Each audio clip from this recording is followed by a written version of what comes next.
Even before Michael Schumacher broke down on the parade lap there, this really had the feeling of a special event about it. 150,000 people jammed into this world-famous racetrack in the forest of northern Germany on a hot, sunny June afternoon. Germany is quite literally feasting itself on this new twist in the Formula One story. The two brothers from Kerpen, just 50 miles away from here, who are beating the rest of the world.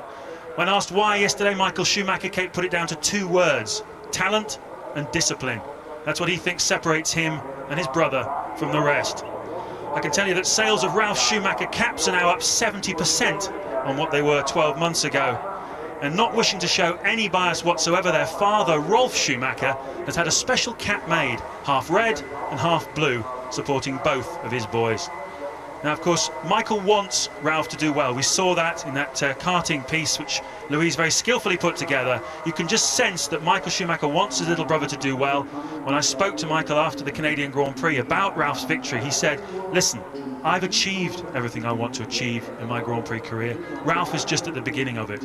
But of course, the great irony is, to achieve, Ralf has to beat Michael. And that, as Patrick Head was saying, is going to be, without doubt, the story of Grand Prix racing over the next few years. Ralf has been announced this weekend as a Williams BMW driver until the end of 2004.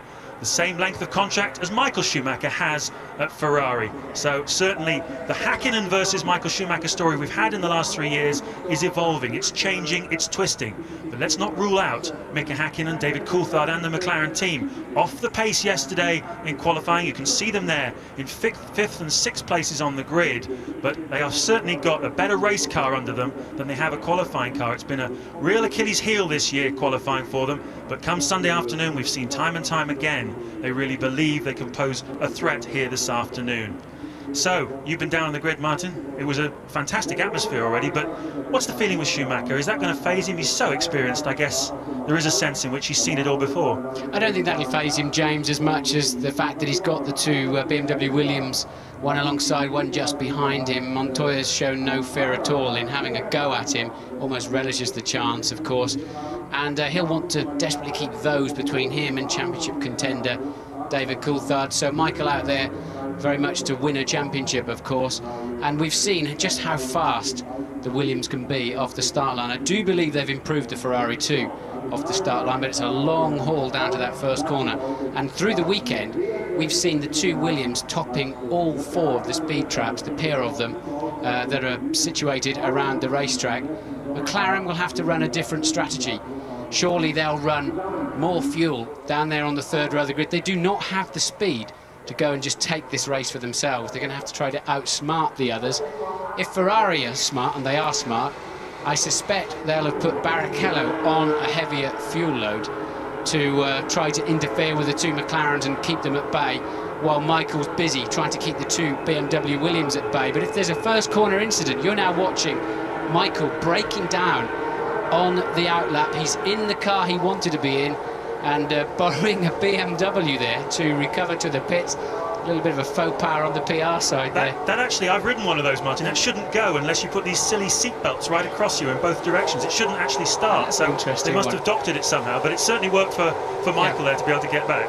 Yeah, absolutely. So I think we're going to see a bit of a cat and mouse game amongst the three leading teams here. But I think it's going to be fascinating.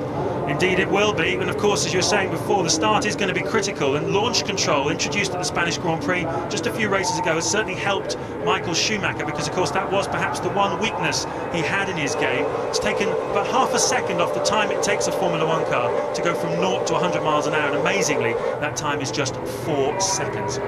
Most of the cars I can see out of the window here are running scrubbed, used tyres, so they're obviously pretty much expecting in this temperature of today to have to lean quite heavily on those tyres. We've got a track temperature of 34 degrees centigrade. Somebody a little bit slow away there. It was Heidfeld, I think, a little bit slow away, but not falling. We've got one car stationed on the grid, yeah. Yeah, obviously that's European Minardi. It's Marquez we can now see from the front camera view, but Marquez anyway was last on the grid, so nothing lost at all for him there then. But the big problem, James, and Ross didn't say so, if they can't fix Michael Schumacher's car, if he does have a squabble on lap 1 and there's a red flag, I think they'll have to take Barrichello's car off of him to give to Michael. Yes, and of course we have seen it here before many times. We remember the 1999 Pedro Diniz accident where he rolled over, 97 where Ralf Schumacher in a Jordan took out his brother Michael in a Ferrari. First corner incidents are very common here at the Nurburgring, and as you say, Martin, it'll give them some problems if they do not have that spare ready. Ironically, of course, Rubens Barrichello, Michael Schumacher's teammate at Ferrari, on his home Grand Prix had the same thing happen to him. His race car broke down on the parade lap. So it seems to be a bit of a Ferrari jinx in their drivers' home circuits. But Michael leading the field round now, and he'll start to slow them down as they come through the Hudson back corner. Now, along the pit lane here, it's going to take about 29 seconds to make a stop if you're on a one-stopper.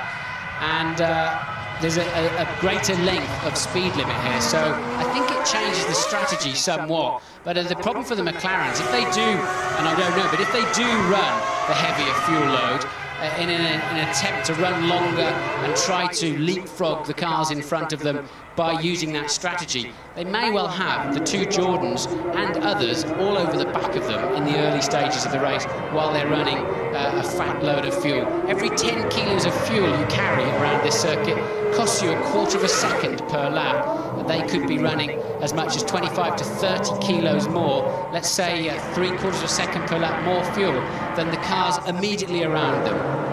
Very intense feeling of expectation. We're standing right across from Michael Schumacher's pole position grid slot, his brother Ralf alongside him. Juan Montoya, the fast-starting Colombian, the aggressive driver. Remember what he did to Michael Schumacher in the Brazilian Grand Prix. And his teammate Rubens Barrichello alongside in the outside, you see on the left of your picture. When the 5 lights go off, we'll be rocking and rolling in the Eifel Mountains. 1 light, 2 lights, 3 lights, 4 lights. You know what happens next. Go! Fantastic start by Michael Schumacher. Ralph's got a good one too, and Montoya's going well. Rubens didn't get away so well. The two McLarens are attacking him, and it looks like Montoya's taken the wide side. But down into the first corner, Michael Schumacher holds the line. It's Williams 2 and 3, and then it's the McLarens behind. Rubens Barrichello, a big loser in all of that. Yes, Barrichello appeared to move at the right time, but just did not get bite from those rear tyres. The engine seemed to just bury itself in the traction control. Rubens losing momentum all the way down to the first corner. Coulthard around one side of him, Hakkinen around the other. They are currently 4th and 5th, but look at the lead Michael has already. Yeah, that certainly looks as though he's going to run away and hide this afternoon. That's one of the tactics around here. Run light, about 60, 70 kilos of fuel, when the others are fat with fuel, 90, 100 kilos. That's about a second a lap if you can get away from them, and you need to build that margin in order to be able to make your pit stop around about the mid-lap 20s. It's all to play for here, and we're hoping we're going to see a mixture of strategies. It'll be a very, very interesting afternoon if we do. Jordan well up there as well. That must be Jarno Trulli. Looks like he's about 6th place on board with Juan Montoya. Coming down then to the Vidal chicane. Remember, they'll be braking earlier now because they have a lot more fuel on board. The brakes not fully up to the 700-degree operating temperature they need to haul their 600 kilo cars plus whatever fuel load they're carrying down to the 60 miles an hour, so they need through. But everybody safely then around the first lap so far. Coming down the main straight there to complete lap 1 and go into lap 2. Michael Schumacher leads by 1.4 seconds from his brother. In 3rd place is Montoya, 4th is Coulthard, 5th is Hakkinen, 6th is Trulli, 7th is Barrichello, 8th Heidfeld, who's got ahead of his teammate Kimi Räikkönen, who's in 9th place, Frentzen down to 10th, and Eddie Irvine in 11th. Jenson Button is up into 18th place. Yes, a bad start then for Frentzen, dropped from 8th on the grid back to 10th. Irvine having a reasonable start up from 12th to 11th, but Ralf Schumacher now pouring on a bit of pace in the first sector of this, the second lap of the Grand Prix, and now once again on board with Montoya through that RTL chicane and cutting straight then to the leading two Schumachers. Yes, Ralph certainly not keen to let his brother Michael get away. Montoya keeping a watching brief in 3rd place, and then Coulthard has certainly benefited from that start line mistake of Barrichello's, whatever it was that dropped him down from 4th place to 7th, and Coulthard now in a strong position in 4th. Remember what I said before the off about how the McLaren is a better car come Sunday afternoon than it is in qualifying. Just don't seem to be able to get the most out of these Bridgestone tyres on a Saturday afternoon in the way that Ferrari are able to get themselves a good grid slot this season. Yes, they've tended to struggle in Saturday qualifying, but they've been the warm-up kings on Sunday morning. They weren't this morning, suggesting they were on a fatter fuel load, but that's a break for David Coulthard. The second Ferrari of Barrichello's cannot now come into play at the moment to help out Michael Schumacher up at the front. So a key start, an important start for McLaren. There's a replay, and look, Barrichello away on time, but just not really building speed at all well. Michael having to defend his line a little bit at the front, squeezed his brother quite hard to the right, and that's how he got such an advantage down there. And all the time, Barrichello, as soon as you're on your back foot, you're out of sync with the rest of the pack, you're hurting, and Barrichello really suffering all the way through those first two bends. Now remember what Patrick Head was saying before the start of the race about how these Michelin tyres on the Williams do tend not to have the pace in them in the early stages. They like hot conditions. We've certainly got those today. They also like lots of rubber on the track, and we're building that up throughout this race. So you can imagine the Williamses are going to come on stronger and stronger as the race goes on. But my information from my contacts inside Michelin was that Williams were looking at having to start this race on tyres which have been scrubbed, had done at least 10 or 15 laps, because that's the edge of the time at which they underperform, and then they start to come good again, and then they're very consistent from then on. So if that's the case, these tyres have certainly done a few laps, and we can expect them to look pretty much like slicks at the end of the stint. Yes, the rubber sort of balls up, rolls up, and it's like driving on ball bearings, actually, not quite as severe, of course. And Coulthard there with plenty of opposite lock coming out of turn 2. But look, Michael Schumacher already into 4. James, surely he's on a lower fuel load. Michael really attacking the racetrack. He knows, we all know from Canada and other Grand Prix, of course, just how much fuel they can get in that Williams and how far they can go. Yes, it's a big subject of debate this season, of course, the size of the fuel tanks. Ferrari have opted for one that's about 150 litres, which is considerably bigger than the one on your car you have at home, no doubt, but big enough for a Formula 1 car. But McLaren and Williams, slightly bigger one. As we look again at the onboard of Montoya at the start. So watch then Michael Schumacher in front, look, really squeezing Ralph. Ralph had to get out of the throttle. Michael, we've seen him pull some very dramatic and aggressive start line moves. That one I think was fair and reasonable, but a little bit unfriendly, but it made it pay off for him. Yes, and you can see the Minardi there going across the sand, collecting a little bit of beach memorabilia. A little bit of work going on Rubens Barrichello's front wing, hope nothing too serious, as Michael Schumacher crosses the start-finish line, and he's really piling on the pressure now, trying to make a break away from his brother. His last lap was a 1:19.613, just 0.2 of a second faster than Ralf Schumacher, and that's not consistent with carrying a considerable amount more fuel. So it's all evolving nicely here. Michael Schumacher leading from his brother Ralf, with Montoya still third, Coulthard fourth, Hakkinen fifth, Jarno Trulli going very strongly in 6th place. You're looking there at his teammate Heinz-Harald Frentzen. Rubens Barrichello down to 7th now, he's been passed by Trulli. Heidfeld is 8th, Raikkonen 9th, and Frentzen is still in 10th place. You're looking at him here, a man who had to go to hospital in Cologne on Thursday afternoon because Professor Sid Watkins, the Formula 1 doctor, was not happy about Frentzen's recuperation from a very big knock he had in Monaco and another one in Montreal. He's been having dizziness, headaches, and the prof wanted to make absolutely sure there was nothing whatsoever between his ears, so he sent him to Cologne for a CAT scan and then gave him the all clear to race. Yeah, when we picked him up in view, as you started talking about him there, James, he was tippy-toeing right around the outside of turn 3, and he'll be in the wall again if he can't keep the car where he needs it. The Jordan then not looking probably as strong at the early stage of this Grand Prix as I expected, so maybe they too have decided on just a one-stopper this afternoon, maybe because of this extended pit lane. It's moved it, hasn't it, James? It's really nip and tuck whether you should 2 or 1. It's really not clear at this racetrack. Yeah, we should probably spell out exactly what we're talking about here. The Nurburgring has traditionally been a race at which you make 2 pit stops. It's the fastest way around here. What you're trying to do here is carry enough, the fuel it takes to get this car around the race distance, which is just under 200 miles. What's the most efficient and the fastest way of doing that? About 165 kilos of fuel you need to basically lug around, if you like. Well, up until now it's been thought that 2 stops was the best way to go, carry about 60 or 70 kilos in each of the 3 stints. But now with the longer pit lane, perhaps it's hoven into view that you could actually make it just a 1-stop race, because it's about 5 or 6 seconds slower now to make a pit stop than it was 12 months ago. And that's the thinking that's going on before the race. It goes on here at the racetrack with the engineers, and also the engineers back at the factories in Italy and in Great Britain. They're also thinking about it as well, and all inputting the information. They go out with a certain fuel load in mind at the start of the race, and then the thing evolves and they change it perhaps as it goes along. At the moment, it's difficult to say exactly what's happening, but it does look as though Michael Schumacher has a little bit less fuel than his brother Ralph, which will mean he'll stop slightly earlier. And looking at the race so far, the teams will be doing the same as I'm doing and trying to learn something from the relative paces. For example, Schumacher doing a 1 minute 19.6 up front. Clearly, obviously in clean air, but so is Barrichello, 7th place man in the other Ferrari in clear air, doing 1 minute 21.7, over 2 seconds a lap slower, which suggests that Barrichello did have a lot of fuel on board and Michael Schumacher has not. So 6 laps gone, 61 to go. Michael Schumacher leads from Ralf Schumacher, Montoya 3rd, Coulthard 4th, Häkkinen 5th, and Jarno Trulli in 6th place.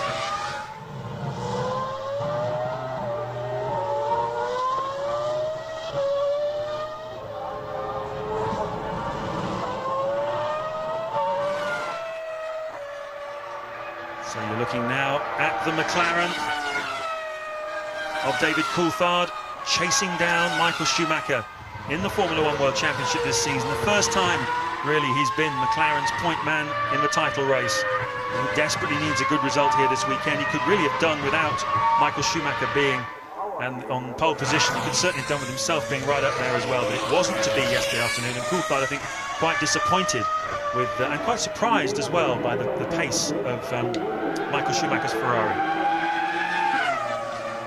Coulthard, I think, will be moderately pleased, though, at these early stages of the Grand Prix, that he's managing to keep Montoya very much in his sights, just a second and a bit down the road, and he's lapping slightly faster. So Coulthard not looking in too bad a shape at the moment. Häkkinen falling away behind him, and really nobody pressurising his mirrors. He's able to at least keep Montoya in view. But look, 7 laps into the race, Coulthard 10 seconds now behind his championship rival. Yes, Schumacher 2.8 seconds ahead of his brother. You can see it there for yourself. Montoya some 5 seconds behind him. And then Coulthard closing up on Montoya, actually. Last lap he was more or less identical lap time, but just 1.8 seconds behind his rival. And Häkkinen following on behind him as well. Trulli looking quite good in 6th place. We can see that's the European Minardi, I believe, of Tarso Marquez, just withdrawn from the race. He's had really rotten luck this season with reliability, Marquez. He's always been the man from the Minardi team who's had the problems. It seemed to have all come his way. His teammate Fernando Alonso seems to have avoided them. But Michael Schumacher is pretty strong in the race car after that little scare that he had on the parade lap, and he certainly put all that behind him. And you can see the heat haze behind him is his brother Ralph.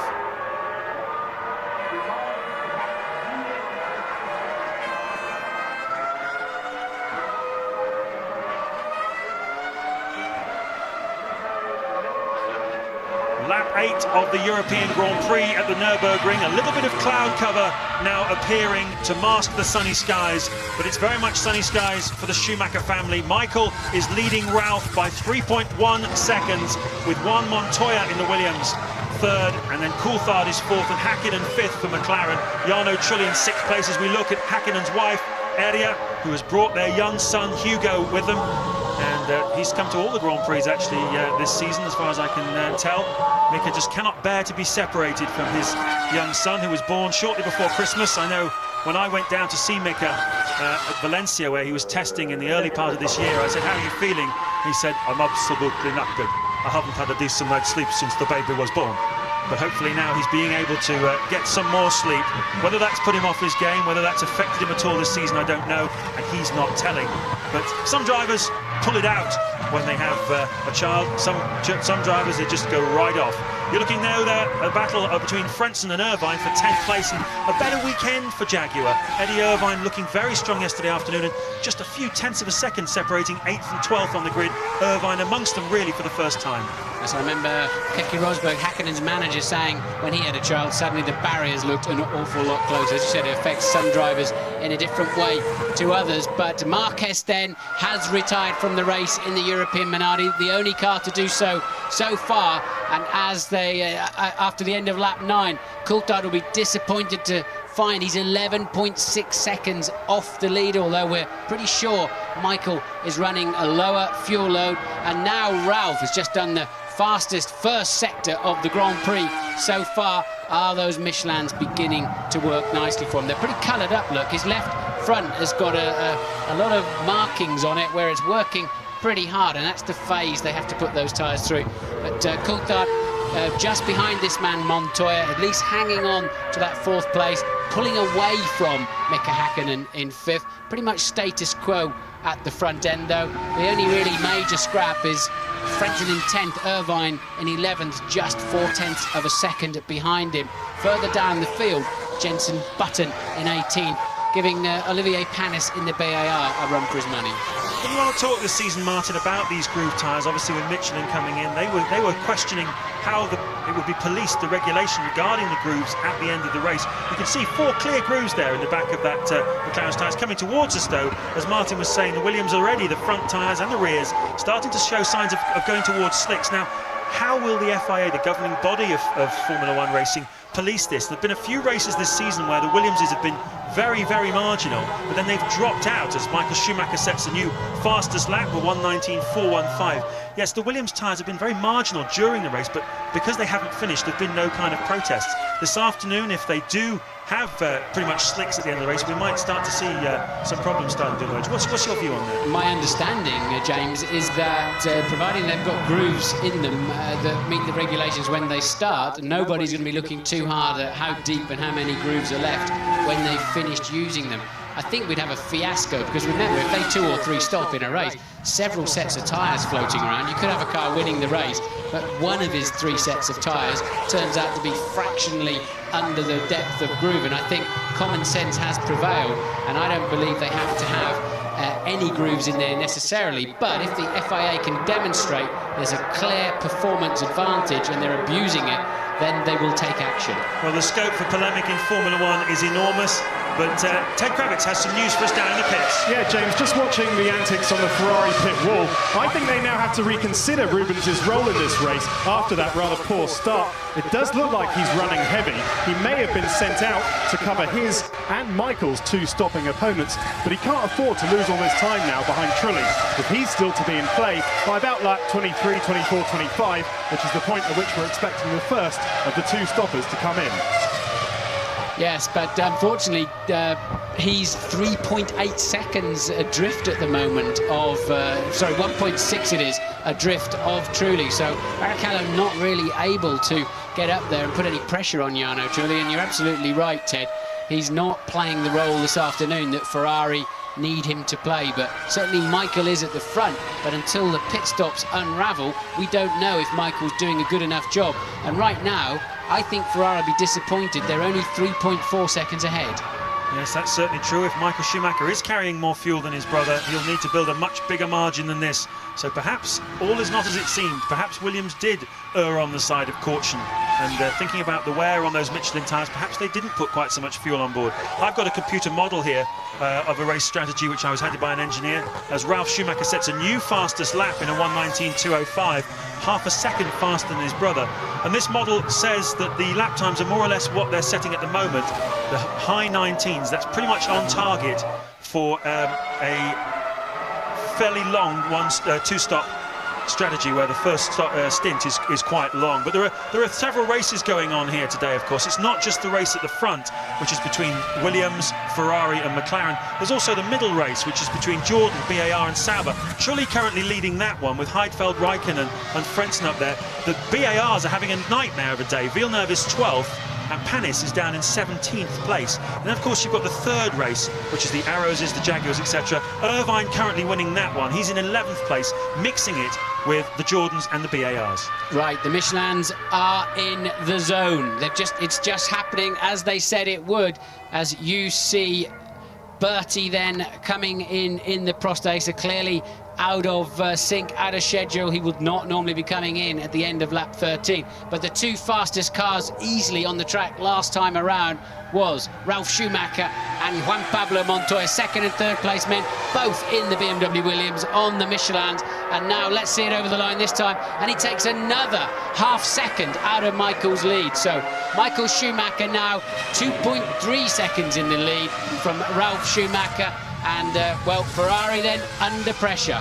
Yes, they certainly are under pressure. We've seen it before. We saw it 2 weeks ago in Montreal, where Michael Schumacher led with his brother Ralph bearing down on him, breathing down his neck throughout the entire race. On that occasion, Ralph chose not to make any kind of passing manoeuvre. He looked a few times, but he didn't make the move. Today, will he be bolder if he gets the chance? I think he will, and I think he would have in Canada. I found out that actually he kept pulling alongside, but because he was getting such a tow, such a slipstream off of his brother's Ferrari, he was hitting the rev limiter, and that's why he looked like he was easing off at the end of the straight. He was bouncing away on the probably 17,800 RPM rev limiter and couldn't make the move. I think he would have in Canada if he could have without that rev limiter problem, and I don't think he'll be taking too many prisoners today either. German race director there having another look at Heinz-Harald Frentzen. Doesn't want to forget that there is another German in this race, and one who's won 3 races in his Grand Prix career, a career which many thought might be heading him away from the Jordan team, but announcement this weekend from Eddie Jordan, who you just saw on the pit wall there, that he would be staying with the team throughout 2002. But right now he finds himself behind these 2 Saubers, and haven't Sauber done well this year. Heidfeld has got ahead of Raikkonen, that's experience as much as anything off the grid. Once again, Heidfeld had qualified behind his 21-year-old teammate, but once again he's got ahead of him off the start line, and Raikkonen will no doubt be kicking himself about that. It's a phenomenon we saw last year with Jenson Button and Ralf Schumacher, that whenever Jenson got himself in front of Ralf on the grid, Ralf always had him by the end of the first lap. He was always in front. It's just a question of experience. Yes, it's pure instinct. When you're in a pack of 22 Grand Prix cars going down to the first corner, you can't decide what you're going to do next. You just have to react totally to it, and it's something you get to do with experience. And amazingly, it all looks much calmer inside the pack than it does from the outside. But of course that phase of the race is long over, and Eddie Jordan there looking on at the race, truly in 6th, currently in a point scoring position, and Frentzen still back there in 10th place. And that is the fight then. Frentzen 10th, Eddie Irvine 11th, Irvine 2nd in the warm-up this morning, and looking like he got a reasonable race car underneath him, and still looking that way. Yeah, Jaguar have made some big moves recently. They've done a lot of aerodynamic work in the wind tunnel. Mark Hanford, their new star aerodynamicist, has been pushing very hard. Ralf Schumacher, though, putting the hammer down even more, now dipping down under 1 minute 19, 1:18.771 on that last lap, and he's just 1.7 seconds behind his brother. As you can see now, the gap is visible. He's got an eyeball fix on him, as they say, and chasing him down now towards the hairpin. Ralf will be thinking about where he might make his move, and certainly this BMW Williams Michelin package has been so strong in this second quarter of the 2001 Grand Prix season. Ralf already 2 times a winner, looking for his 3rd career victory. Michael Schumacher looking for his 49th. And 6 years in age between them, and about 1.7 seconds between them on the racetrack at the moment. We know that horrible nightmare when you're running down that dark tunnel and whoever's chasing you is getting closer and closer, and that's exactly what Michael's going through at the moment. Nothing more scary than his brother chasing him down there, but he's got the car underneath him, I think, to more or less do what he wants, because we know the BMW is very fast in a straight line, and we know they've got a tyre that'll hang on well, and Ralph on yet another quick lap, so I'm expecting that gap to be less than 1.7 seconds next time around on the start-finish line. Yes, that's going to become a battle. This already is a battle. I was talking about the aerodynamic developments coming on stream at Jaguar, and certainly there's quite a lot more coming on stream in the back end of this year. They've got new front wings, new diffusers, all kinds of things that should just lift Jaguar forwards a little bit, step by step, and they're right now nibbling at the back of that sort of second race as we look at Niki Lauda, the Übermensch, who is leading the Jaguar Cosworth PI trio, which oversees the whole of Jaguar Racing's racing programme. But Jaguar pushing harder, just trying to get on the end of this battle between Jordan, Sauber and BAR. Yeah, Niki Lauda scuttling around the paddock all weekend, very much keeping his ear to the ground, because he's concerned about the future. All of these hotshots are getting signed up in multi-year contracts, not least, of course, this man, Ralf Schumacher, joining up to Williams, as you've already said, James, to the end of 2004. And Niki Lauda looking along the road a little bit, is wondering where his #1 driver is going to come from in the future. Yes, Juan Montoya, the man on the move at the moment, though. He's just set the fastest first sector time, but look at Ralf Schumacher this time by. His first 2 sectors of this lap have been much stronger than Michael Schumacher's, and as they come out of the Coca-Cola curve, about 70 miles an hour. Fourth gear, picking up the speed, rising to about 185 miles an hour as they take those pit boards. You can just see that Ralph has broken underneath the second now, the gap between himself and his brother. It's Montreal all over again.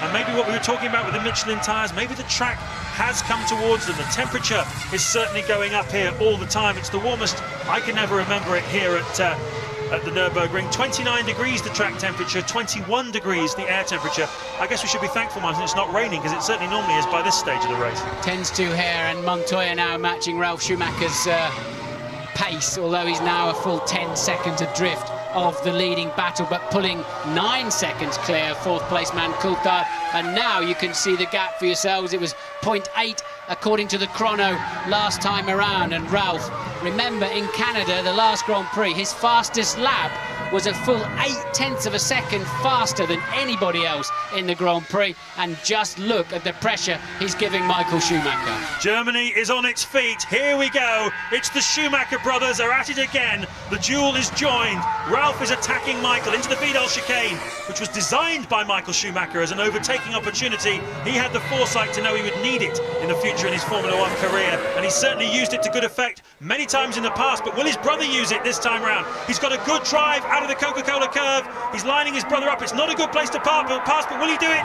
Not this time round, but the Vidal chicane next time round, that is going to be interesting. Ralf Schumacher just biding his time, having a look at his brother, and you could see Michael looking in the wing mirrors both times. Very distracting for a driver, I'd imagine, when you're trying to look forwards. That's what you do for a living, and you have a peripheral view, and you tend to pretty much know what's going on in your mirrors without having to directly look at them, unlike most people on the road, I seem to find. But Michael will be very aware of that white and blue nose poking around at the rear of his Ferrari, and he looks a bit helpless sitting there, I have to say, because down at the Vidal, as you say, one of these laps, surely Ralph will find enough speed to, and it's an easier place to overtake. You've got to be fairly committed, and you've got to have a willing partner if you're going to overtake a fast car into turn one. But look, in the dirty air now, the turbulent air that's working so hard to press that Ferrari down onto the racetrack. When Michael Schumacher's finished with it, he's discarding it in the direction of Ralph, and he's sliding around. And what is this? This is a Williams pit stop, getting ready at the end of lap 18. What is that all about? Very strange. Maybe one of them's got a puncture. We're not seeing Montoya at the moment. Doesn't seem to be too much wrong with Ralf Schumacher's car, but what about Montoya? Has he got some kind of problem? Certainly the Williams pit crew getting ready to receive one of their two drivers, and well, certainly on the road, Montoya's just gone past us, so it was possibly precautionary. On the road you see plenty of BMW drivers riding too close to the car in front, but here on a racetrack it's a good thing. And Ralph, is he going to be pressing Michael this time round? He's certainly having a look at him, thinking about where to pass him. I wonder if Williams are thinking of doing an early stop. If they're stopping once or having a long stint, maybe they'll stop him early, tank him up, if they can position him back into some clear air. But look, he's got so much more grip on the exit of the corners than Michael. Surely he's got a good chance to overtake him, and they'll have to leave him out a while to see if he can launch past. And now I can see out of the window the Williams boys moving back into the garage. So a false alarm there somewhere. Maybe one of the drivers called in and said, I think I may have a puncture. It doesn't look like Ralph though, does it? Explain this to me, Martin. We saw coming out of that hairpin there, just as you said, how much more grip Ralf Schumacher seemed to have than his brother, and then over the faster section he seemed to drop back again. Well, we're led to understand that the BMW engine is more powerful than the Ferrari. How come he got closer under the acceleration and then dropped back again? There wouldn't be enough difference in the power at those relatively low speed and low revs. I think it's all about mechanical grip in those situations, James. And then as the speed builds up through 100 miles an hour plus, it becomes an aerodynamic grip situation, and that's exactly what you're seeing. Ralph, as in Canada, easily now has the faster car, but he just can't get near enough in the high-speed stuff. Put yourself in the cockpit of that BMW Williams. You've got your man in front of you. You know you've got a slight advantage technically over him. Your tyres are giving you more grip out of the slower corners. You know this racetrack like the back of your hand, but you know that the guy in front of you does as well. What are you thinking? When do you do it? I would think they're wondering if they're going to change their strategy. And we don't know how much fuel they've got on board, of course. We can only surmise. And Ralph, he's got to let his team worry about that. He's just got to concentrate, not make any mistakes, and be there to pressurise and punish Michael if he makes a mistake. And at the moment, he can't stay with him through turns 8 and 9 to to be anywhere near striking distance down into that Vidal. Well, at the moment, these two very much in a race of their own, but matching them for pace is Juan Montoya. He's 8 seconds behind, but he's running the same sort of lap times. In fact, last time through, he was actually faster than this pair. But everybody else is being left in their wake. Coulthard, Hakkinen, Trulli and Barrichello all lapping well into the 1:20 bracket, whereas the front boys are in the low 19s. So it very much is a battle between Schumacher's Ferrari, Schumacher's Williams and Montoya's Williams. Let's not rule him out, because anything can happen in this motor race, and Montoya certainly knows about endurance. He's raced in America, he knows about the long haul. It ain't over till it's over, or the fat lady sings, or whatever you want to call it. And there is Juan Montoya in third place, just 8 seconds now behind the leading duo. Yes, because Ralf Schumacher and the sister Williams, of course, is now being held up. So Montoya, this is his chance to come and join the party. And he's joining the party by some 6 or 7 tenths of a second per lap now. Deficit, as you say, James, 8 seconds. And Michael desperately trying to respond by doing his fastest first sector. That's on the way down to the hairpin turn 5 of the race so far. And this is a McLaren bouncing across. It must be Hakkinen by the looks of it, bouncing across the grass at the Vidal. You sometimes get a lot of debris in your side pods and blocking the radiators if you do that too many times. So Mika there, and I saw him doing a relatively slow 1:21.1, and that is a carbon copy, although that's not a smart thing to do. If you miss that chicane, carry on the grass. Do not try to rejoin. Otherwise, you rip the Botticelli out of your little Formula One car. Fisichella then making a scheduled or possibly unscheduled pit stop. Ralf Schumacher having another look down the inside of Michael Schumacher as Fisichella rejoins the track. There's Juan Montoya on the top of the screens. Let's talk about the other people in this motor race. Coulthard is 4th, Hakkinen 5th. Just saw him leaping over the curve. Jarno Trulli still holding on in 6th place, just 1 second behind the McLaren of Mika Hakkinen. And then it's the second Ferrari, Rubens Barrichello, having a relatively anonymous afternoon, probably got a lot of fuel on board, made a poor stop, and he's struggling down in 7th place. And behind him by 9 seconds is Heidfeld, with Raikkonen 9th and Frentzen 10th, as Ralf Schumacher gets some more excellent drive out of that tight hairpin, the Dunlop curve, a 50-mile-an-hour corner taken just second gear, and then they pick their way up through the shell curve up to about 175 miles an hour as they come out of here towards the RTL curve. It's a circuit on which they use about 67% of the time. They're on full throttle. They're coming down towards the Hatzenbach now, and this is the kind of place where Ralf Schumacher's got to get very close to his brother. A new fastest lap then by Montoya, third place man Montoya. And look, Ralf is quicker under braking, has got more mechanical grip when he gets there, and he's even having a little glance into Coca-Cola, knowing full well he'll never get through there, but at least it'll annoy Michael if he keeps doing it. And Montoya then on an absolute charge, 7.3 seconds behind this leading battle. Montoya, of course, under some pressure from his team to achieve a good result. Only had 1 points finish so far this season, where he finished second in the Spanish Grand Prix, as we ride on board now with Heinz-Harald Frentzen. Now this is the man that holds the outright lap record here back in 97 with full slicks and 1:18. We don't stay with him very long, unfortunately, but look, Irvine's managing to stay with him, back on board then with Frentzen heading in to that Vidal braking. Let's see where he needs to brake. About 80 metres, he's hitting the brake pedal. Remember, you're travelling probably 100 metres per second when you approach corners like that, and it's critical when you decide you're going to press that middle pedal. And Irvine then, as we saw in the warm-up, really does have a well-balanced car. Of course, he too is on the Michelins, like the Williams, so Michelin looking like the tyre to be on this afternoon. Yes, Eddie Irvine pressuring Heinz-Harald Frentzen for a top 10 position. Michael Schumacher leads after 23 laps of this European Grand Prix. His brother Ralf is pressing him 0.3 of a second behind. Then it's Montoya 3rd, Coulthard 4th, Hakkinen 5th, and Jarno Trulli holding station in 6th place.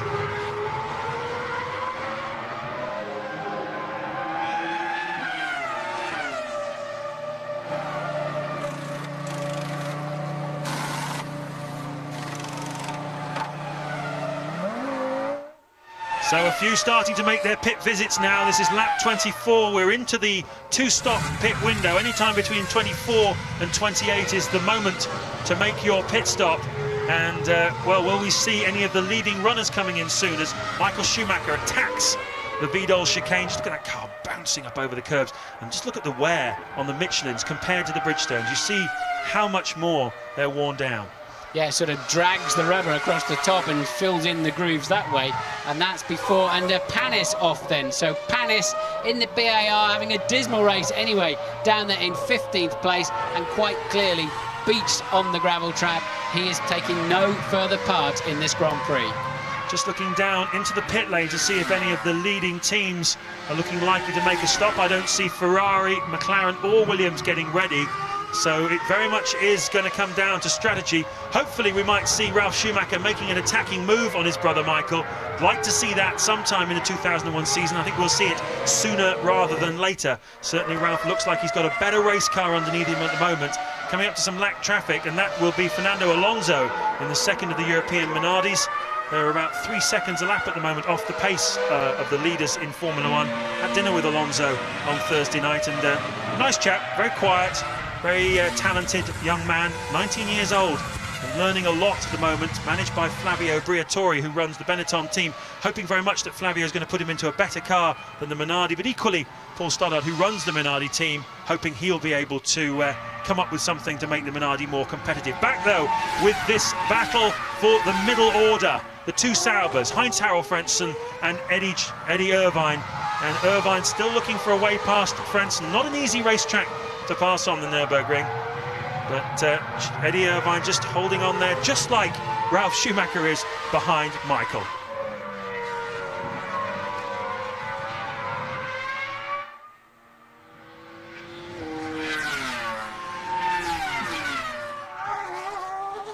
Lap 25 of the European Grand Prix at the Nurburgring. Nothing has changed. Michael Schumacher is 0.4 of a second ahead of his brother Ralf, with Fernando Alonso in the Minardi just moving out of their way into the pit lane. He was going to become lap traffic, but you can see him there just scuttling off into the pits. Juan Montoya still charging hard in third place, 5 seconds behind the leading duo, with Coulthard in fourth place, 24 seconds adrift now. And Hakkinen, his teammate in the second McLaren, 37 seconds adrift. So a new outright lap record then for Montoya last time around, a 118.553, quicker than the 97 cars, with far more apparent downforce, wider slicks, full slick tyres. That's how much progress they've made. And Montoya, the gap down to just 4.7 seconds now. He will be joining that party very soon. Coulthard now 20 seconds behind Montoya. Hakkinen a further 13 seconds behind Coulthard. McLaren having a dismal afternoon at the moment. We're sure they must have started on heavy fuel load, so they'll come back into the reckoning a little bit later on, but they have not got the pace around this circuit to match these two cars. They're going to do well if they can get back into the reckoning, I think, even if they are carrying absolutely enormous quantities of fuel. We know that the Ferrari fuel tank is about 150 litres. The McLaren, I think, is about 15 litres more, so it's not all that much, and the Williams about another 10 on top of that. That's certainly something that's going to come into play in the second half of the season, but here at the Nürburgring, we're still not quite sure, after 26 laps, how much fuel the leading cars have got on board. Michael Schumacher in the Ferrari, Ralf Schumacher in the Williams, and here Juan Montoya still closing down the gap, taking 0.3 of a second out of the leading duo, who are now approaching more lap traffic, and in the form of Luciano Berti. I should just tell you, along with Tarso Marquez, Olivier Panis is now retired from this race, so just 2 retirements after 27 laps. Yes, Panis beached, spun out into the gravel trap in the BAR when he was holding down 15th place, and you can see there another new lap record then, an 18.354 for Montoya, and the Ferrari mechanics are ready. Surely this must be for Michael Schumacher, because we think Barrichello is heavily laden with fuel. We think Schumacher will be in this time, and Williams appear to be ready to respond immediately. Yeah, it looks like they're reacting. I saw Luca Baldisseri, who is Michael Schumacher's race engineer, up on the pit wall looking round at the tyres being brought out. That's always a telltale sign of which driver from the Ferrari team is going to be making the pit stop, and it makes complete sense in a way for them both to come in at the same time. Although, having said that, if you were Williams, wouldn't you carry on now and do a couple of laps? I think I would. I think I would definitely do that. He's clearly got a faster car. Michael takes to it. Yes, they're both Schumachers then pitting at the same time. Curious response there from Williams, because it's a straight fight between the mechanics now when they appear to me to have a faster car. So they come down, hit the 60km/h speed board, and this could change the lead of the European Grand Prix. Let's watch it. Ralf arrives. Look, brakes for Ralph. He's overshot his pit a little bit of an aggressive arrival that puts his mechanics very much on their back foot, and it's not a quick stop for Williams. Ralph came in too hard, too hot, and everybody steps back just as they should be stepping forward, and it's compromised him. And look, there goes Coulthard. Coulthard will clear Ralf Schumacher. He will not clear Michael Schumacher. So Montoya leads the motor race then. Juan Montoya leads the European Grand Prix ahead of Michael Schumacher, with David Coulthard in third place, Ralf Schumacher fourth, and Mika Häkkinen in fifth. So it's all turning around now. The question, of course, also Montoya, I can see the Williams mechanics are back out again with tyres for Montoya, so he will soon lose that lead that he has. But how much fuel have the McLarens got on board? How far are they going to go? Lap 28 that stop was on, which is pretty much the back end of a two-stop window, and they took on about 8 seconds of fuel, so they are both two-stopping. How much fuel have the McLarens got?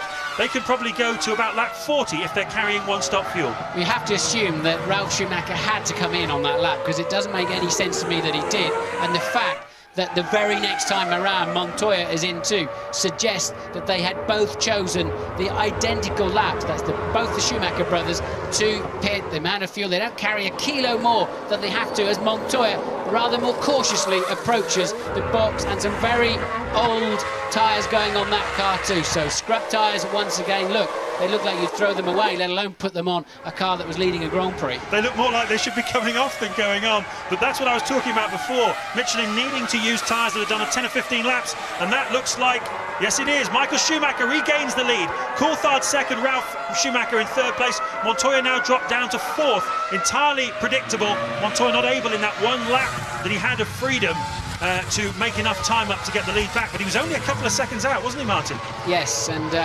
absolutely, but as I sort of half predicted, that has at least launched the McLarens back into the fray. Now all of the cars have got one stop left to the end of the race. The problem is the McLaren is just not fast enough.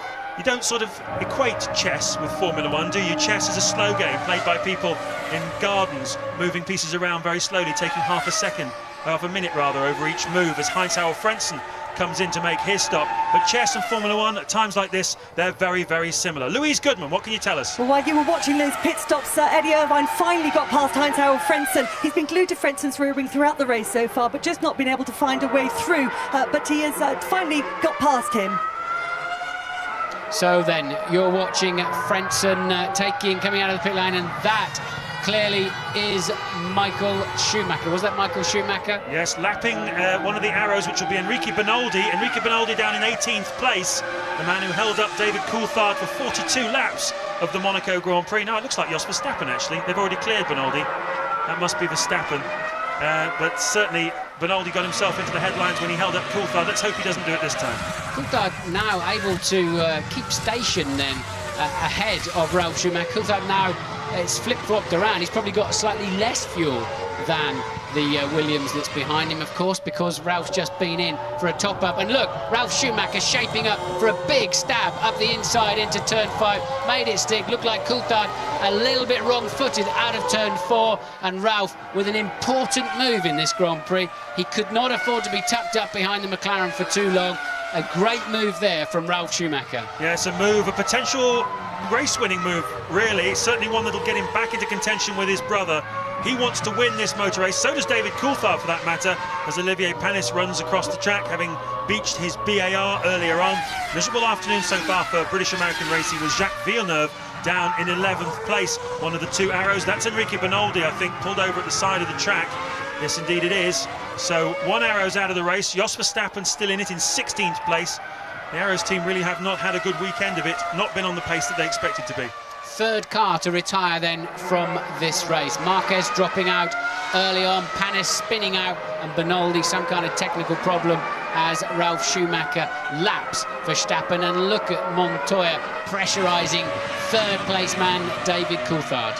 Schumacher leading then, from Michael Schumacher from Ralf Schumacher. Coulthard third, Montoya fourth, right behind him. Häkkinen some way behind in fifth, also on the same fuel strategy as David Coulthard. In sixth place, Rubens Barrichello. Jarno Trulli has made a pit stop and has gone down into 7th place ahead of Nick Heidfeld. Eddie Irvine is up to 9th and Raikkonen is down to 10th. And Verstappen looking like he was ready to let one car through, but not two. and Montoya getting squeezed down onto the apex of the turn 5 hairpin. I don't think Verstappen quite clocked. There were 2 of them coming through, costing him a little bit of time. Were you surprised there, Martin, at how easily David Coulthard let Ralf Schumacher go through, and do you think he'll do the same thing with Juan Montoya? I think Coulthard got out of shape out of 4 and just had nothing he could do. Ralph got the line, got the speed down into... I don't think Coulthard would have happily let him through at all, frankly. So I'm expecting he'll give Montoya a harder time if he can. But if you can't...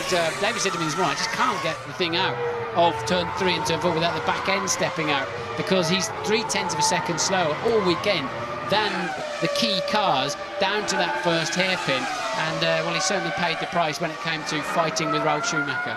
Yes, getting the power down out of the slow corners certainly seems to be the McLaren's Achilles heel this season, as we ride on board now with an attacking Juan Pablo Montoya. That's Coulthard in front of us. And I think Barrichello has passed Häkkinen out on the racetrack. Yes, indeed. Barrichello then up to 5th. Somewhere he's passed Mika Häkkinen.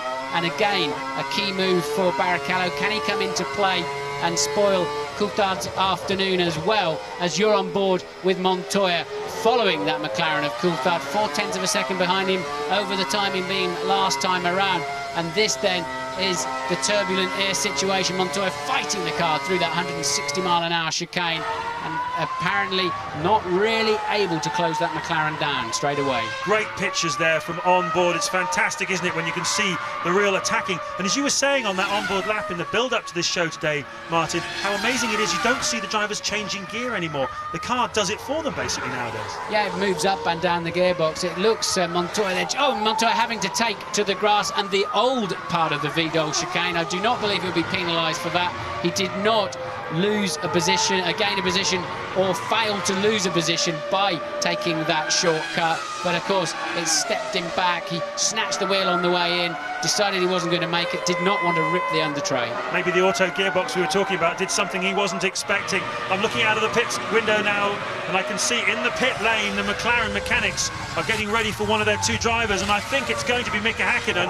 Yes, indeed, Mika Häkkinen, there he is, diving into the pit lane from 6th place. So the Finnish double world champion, not really in contention so far this weekend. You saw earlier on how dejected he was about his performance in qualifying. So his pit stop comes in, very slick tyres coming off, newish ones going on. They haven't done too many laps. How much fuel's going in? A man waiting there with a new front wing to put on, but they have not changed the front wing. Couldn't see anything wrong with it as it was coming down the pit lane. And Häkkinen then out, and that will be a pitting Sauber that peels off out of his way. And then who is that? Is that Irvine coming through to take what is now 6th place? So Eddie Irvine in the Jaguar is back in the points, hasn't made his pit stop yet, as Häkkinen rejoins in front of Jean Alesi, and that would be a move for position. Yes, Jean Alesi was down in 12th place, so Mika Häkkinen has certainly lost a fair bit of ground there, down to 11th, 10th place now. I would have thought that's not a scheduled stop there for Häkkinen. The fact they had a wing ready as well, he's obviously complaining about lack of front end grip. So they've changed his tyres, they saw there was no damage on the wing, and they've sent him. So Häkkinen clearly not happy. But look, Michael now maintaining a 4.6 second lead over Ralf Schumacher. For some reason, Ralph's not got the pace he had earlier on. And of course, he's going through that phase again where he needs the Michelins to have done a few more miles. It's funny, isn't it, how these tyres come and go. They have good phases and bad phases. They certainly, the tyres that went on, although they look pretty worn out, they haven't yet hit the sweet spot where they're performing well. The Bridgestone tyres used by McLaren and Ferrari are more consistent over a long run. We've seen that throughout the season, but hey, it's still only Michelin's first season back in Formula One. They've won twice, and who's to say they aren't going to win this afternoon? Going back to the Häkkinen situation though, Martin, we did see him earlier going straight over the top of the Vidal chicane. I wonder whether perhaps there was some damage. He thought maybe he had some problem with the front wing as a result of that. They checked it out and found indeed that he didn't. Yeah, I suspect he had a lot of understeer, and he wouldn't know whether it was tyres or front wing, so he came in, they automatically changed the tyres, checked his front wing, decided not to change anything. But Ralf Schumacher then, second place man, 4.6 seconds behind last time around. Let's have a look and see what it is this time around. 5 it says on that computer, and he's losing time. He lost half a second on that lap. Clearly he had to pass the Benetton, but nonetheless Ralf hasn't got that pace at the moment. So, you have only seen just half of this race as we see a replay of Juan Montoya almost clipping the back of Coulthard. He seemed to close up pretty tight behind him. Just over half distance then, you ain't seen nothing yet. Michael Schumacher leading, Ralf Schumacher's 5.1 seconds behind him, Coulthard third, Montoya fourth, Barrichello fifth, Eddie Irvine still holding on in sixth place for Jaguar.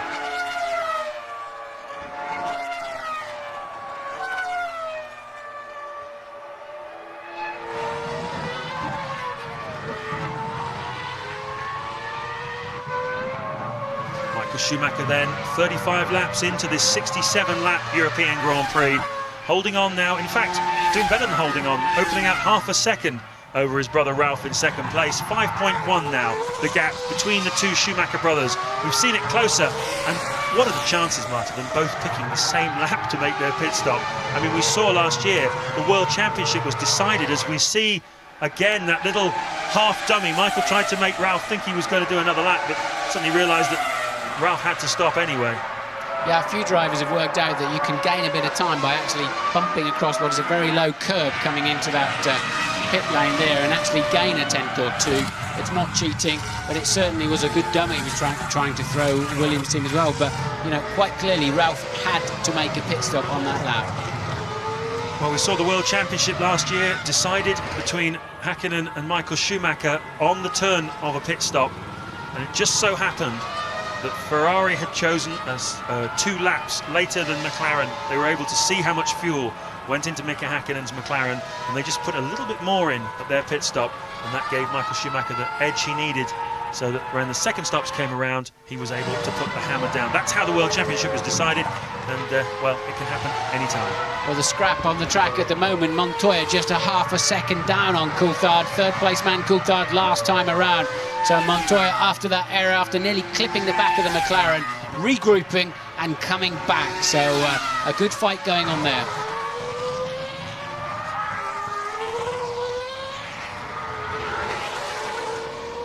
So Michael and Ralf, Michael just still half a second faster on that lap, but Montoya, what's he up to? He's right behind David Coulthard, and this is going to evolve into a very, very interesting battle. Coulthard, of course, still not made his pit stop.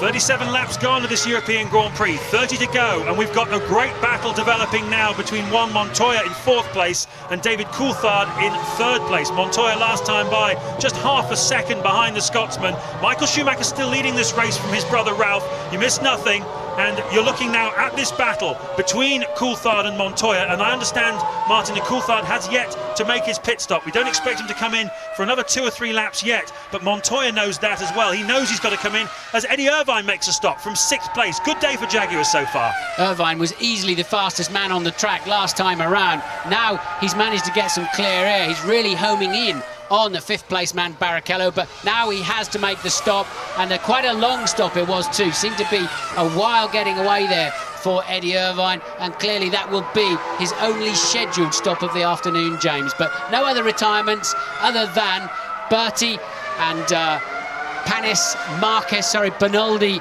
Panis and Marquez, the 3 retirements from earlier on in the race. No other significant events, and a McLaren in the pit lane. It's Coulthard, David Coulthard then making his one and only scheduled stop, and Ted Kravitz is down in the McLaren garage. Yes, James, I'm right next to Coulthard. The hose goes on. I'm actually measuring the time that the hose is connected to the car. That is crucial because that tells you how much fuel's going into it. And I'm looking towards the last corner to see if Michael Schumacher crosses the finish line now. Coulthard's out. Let's see what he can do. Well, Schumacher leading this race from his brother Ralf rather, but where is Coulthard going to end up? Is Barrichello going to get him? I don't think so. Yeah, it was Barrichello went down the pit straight actually, and Barrichello has taken Coulthard, but Barrichello yet to stop. They're both on a 1-stopper, and we think there's a stop and go penalty for car 5, which is Ralf Schumacher for crossing a white line. I assume That's the white line on the exit of the pits. Haven't seen that rule played for a long time. So Ralf Schumacher then, it is a fact, has a 10-second stop-and-go penalty. Means he's got to negotiate the pit lane. Now you can see it on the screen, and he's taking it straight away. It's going to cost him about 24 seconds. He will go to his pit, and he must be stationary under the control of his men for a full 10 seconds. He has to obey all of the speed limits. They cannot work on that car in any way, shape or form. McLaren mechanics rushing out to clear their pneumatic hoses out of the way, and Ralf, that is the longest 10 seconds of your life. Enormous frustration for Williams and for Ralf Schumacher. He was in second place. This is going to drop him down behind Juan Montoya, behind Coulthard, and possibly behind Barrichello as well. Now look, I'll try and point the white line out to you as he exits. Let's make sure he doesn't go over it again. There's a white line, now you can see it to his left, where you must not join the racing line or the race track. You must stay inside that, and clearly he bolted straight out onto the racing line. It's not a very elegant pit exit here, and they tried to keep the cars channeled to the first corner. Presumably that's to stop him from deliberately blocking someone who might be your rival as you come out of the pit lane. You can't swing straight across the racetrack. Absolutely, but look, who's gone through there? That's Barrichello. That's it. That's what he did, is it? That's what yeah, there it is. Yes, that was just a quarter of the car across the line. I mean, you can't be a little bit pregnant. He was definitely outside of that line, no question about it. Very stiff sentence for Ralf Schumacher, who is now in fourth place. As I predicted, he's fallen behind Rubens Barrichello as well as Montoya. A little bit of a understeer, oversteer situation there for Ralf, though, through that corner. He's obviously pretty het up inside that cockpit. Yeah, of course, you're sitting in the pits and you're losing a lot of temperature, James. You're cruising down the pit lane at slow speed. Then you're sitting for 10 more seconds. You lose an awful lot of temperature and therefore tyre pressure, and turning oversteer once again into the VDOL. And that has released Michael Schumacher to a much more comfortable afternoon. But where's Montoya? Montoya is 10 seconds behind Michael and half a second a lap faster last time around. We're looking now at Michael Schumacher coming through, I think, behind Heinz-Harald Frentzen. He's the only car who's not been lapped, and he's in 12th place. So astonishingly, after just 40 laps of this motor race, Michael Schumacher's lapped up to 12th, and that includes Raikkonen, who's fallen down to 13th place after the first round of pit stops. So both the Saubers in 13th and 14th place, big victims of that first round of fuel stops, but we're still waiting to see. There's a big chunk of people who've not made their one stop as Patrick Head, the technical director of Williams, comes back in rather disgruntled, I would imagine, or if certainly not gruntled. Well, Patrick tends to say what he thinks when he thinks it, and he did not look a happy bunny at all, did he? But Michael then leading by about 10 seconds. Interestingly, despite that stop and go, Ralf Schumacher did get back out onto the track ahead of Coulthard. So Schumacher running fourth at the moment, Ralf that is, Coulthard fifth. Barrichello is up to third, but he is not yet pitted. Yes, so in fact Coulthard pretty much back where he started. He started the race in fifth place on the grid. At the end of in the early running he was fifth. So that fuel strategy, one stop, hasn't necessarily done anything for them yet, but all the cars in front of him have got to stop again. Yeah, absolutely. But of course, Barrichello, we now know why he was so slow off the line, and we were right at the beginning of the race. He is carrying a lot of fuel as he easily passes Frentzen, who's busy down the escape road. But Michael then has got a new man chasing him now, and he closed him down by 1.1 seconds last time around. Montoya 1.1 seconds faster. The Michelins are back in the sweet zone. Yes, they are. Isn't it fantastic? It's swinging like a pendulum, this motor race. Anybody that says Formula One is all over by the first corner doesn't know what they're talking about. It changes all the time. It changes as the track temperature changes. It goes up, it goes down. The tyres come in, they go out. Engines go off. Drivers have little lapses of concentration. So many things can happen. A slip in the pit stops. Michael Schumacher makes very few mistakes. And, well, at the moment he's leading this motor race. He's got 25 laps to go, but he has got to stop again. Sometime, I'm guessing, we're on lap 42 now, and a pretty much target for a two-stop will be about lap 47. Juan Montoya, though, is that lap by for him not quite so good. He gave a couple of tenths of a second away. So Schumacher has stabilised the margin between himself and Montoya. Barrichello, of course, still got to make his one and only stop of the race. Yeah, I think Montoya had to clear the Sauber during that lap, so that halted his charge somewhat. So Michael Schumacher leads 9 seconds ahead of Montoya. Barrichello holding down third place, yet to stop. Ralf Schumacher fourth, Coulthard fifth, Villeneuve also yet to stop in sixth place.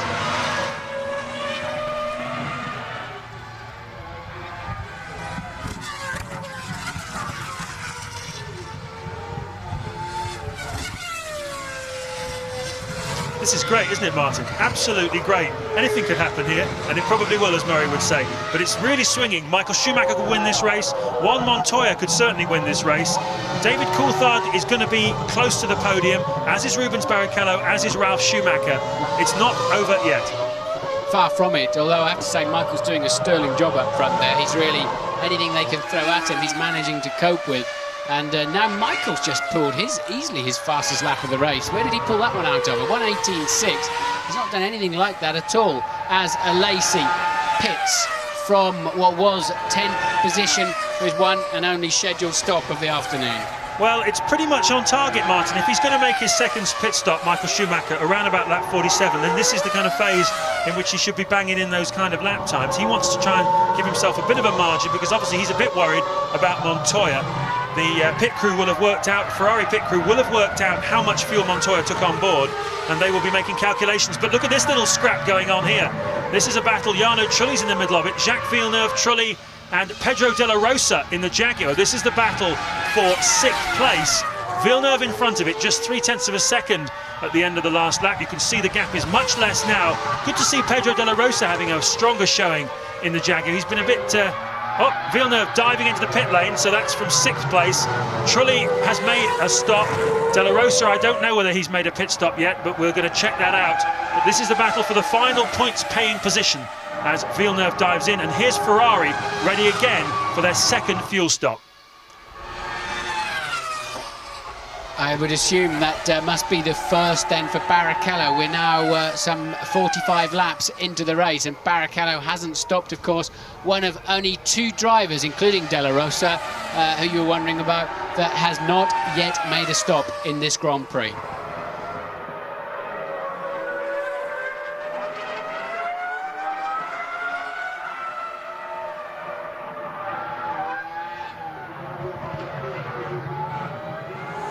Lap 44 of the European Grand Prix, and the last man of the front runners to make a pit stop dives in. Rubens Barrichello in the Ferrari comes in from 3rd place, and he will drop down behind Ralf Schumacher and David Coulthard, and should slot in just in front of Jarno Trulli if this stop goes well. There you can see Coulthard going through the frame now. Looks pretty routine down at Ferrari, and a little bit hesitant there, but he went after 10.3 seconds, a cracking stop for a one-stop fuel load, and Barrichello really was fueled to go as far as he possibly could. Where is he going to rejoin? There's Trulli at the top of the screen in 6th place, so Rubens Barrichello going to slot back into 5th place, provided he doesn't cross that white line very nearly. He aimed for the corner of it and he found it, but Barrichello, as we said at the early stage of the race, very, very heavy on fuel, but it was to be a spoiler to the McLarens. He was supposed to be doing that, and of course they both launched past him down into turn 1. So Barrichello's plot did not work at all well. De La Rosa then, the last man on the racetrack to make a stop, and a good stop. Remember, of course, they've only got about 22 laps to the end of the Grand Prix, so they should not be putting that much fuel in. And even then, that was one of the quickest stops we've seen today. 9 seconds is still quite a long time. So a good bit of squabbling going on, James, down the field. Yes, a lot of good squabbling going on in what we call the middle race, really, between the BARs, the Saubers, the Jordans. At the moment, Trulli is at the front in 6th place. De La Rosa just made a pit stop there from 7th, and Trulli, as I speak, is struggling. He's pulling right across the racetrack, obviously out of the race, and a great shame for Jarno Trulli, who's been really very strong this weekend, qualified well, and Eddie Jordan disconsolately thinking, what have I got to do to get a break? He's just... The beginning of the year for Jordan looked pretty good. They qualified well, they got points, and now they can't get points to save their lives. He's going to creep home. He's looking pretty hot at the back there, isn't it? But truly does not want to walk back to the pit. It's a bit unfair of him to crawl back with that if it's terminally ill, but he appears to be trying to do that at the moment. So Michael then trying very, very hard. Michael Schumacher leading by 9 seconds, keeps putting in times very close to or slightly improving on his fastest laps of the afternoon. He's really responding to Montoya's new charge. Well, he's just putting a second lap, can you believe it, on Jenson Button, the man who was so strong last year for BMW Williams, now gone 2 laps down in the Benetton, having a pretty sad afternoon, down in 19th place, way off the pace, and he's quite a long way behind his teammate as well, Fisichella, who's in 16th place. And believe it or not, Martin, Michael Schumacher, who is driving, we have to say, extremely well. Everything that the other teams have thrown at him, he's been able to resist. About, would you believe, to lap Häkkinen. Mika Häkkinen there, just diving through the bottom of the screen. Yeah, there's Häkkinen now. He's 75 seconds off the lead last time around. And, of course, that means one thing and one thing only. With a minute 18 for a lap, 78 seconds for a lap, he's being homed in on for a good old lapping. Ted's down in the pits. Yeah, Martin, there is a quiet sense of a bit of confidence actually in this McLaren pit. There were a couple of thumbs up between the mechanics when Ralph came in for his penalty and when Barrichello was slow away from his pit stop. It does look like Coulthard is on for a podium at the moment. Second or third, I reckon, but at least it's solid championship points. Yes, Coulthard then, the reason being, we think, of course, that Schumacher, Montoya, Ralf Schumacher all have to stop again. And they're in front of Coulthard. Coulthard maintaining a 9.2 second gap in fourth place to third place man Ralf Schumacher. So there is a chance that their strategy will launch David Coulthard onto the podium. And a little kiss there between the Sauber and the Prost. Heidfeld and Lacey getting a little bit too intimate there through the last corner, and quite a tussle been going on between those two for 12th place, and Heidfeld being very aggressive this afternoon. But so what do McLaren have to do? Well, currently Michael Schumacher is 8.4 seconds ahead of Juan Montoya. Ralf Schumacher, after that stop-and-go penalty, is 29.7 seconds behind his teammate, with Coulthard 10.7 seconds behind him. So if the leaders all make a stop, the one who's going to fall into Coulthard's clutches is definitely going to be Ralf Schumacher. I don't think Montoya will. He's got too big an advantage, so he will be able to pit and rejoin in front of Coulthard. But Ralf Schumacher is under serious threat. Mika Häkkinen, though, just making room for Michael Schumacher. Häkkinen, of course, blue flags waving at him rather than for him for a change, having to yield immediately. But, you know, I don't think Coulthard's going to be on the podium. I don't think he's got the pace to keep Ralf in sight. He's lapping some 1.5 seconds a lap slower sometimes as he comes past the pits here.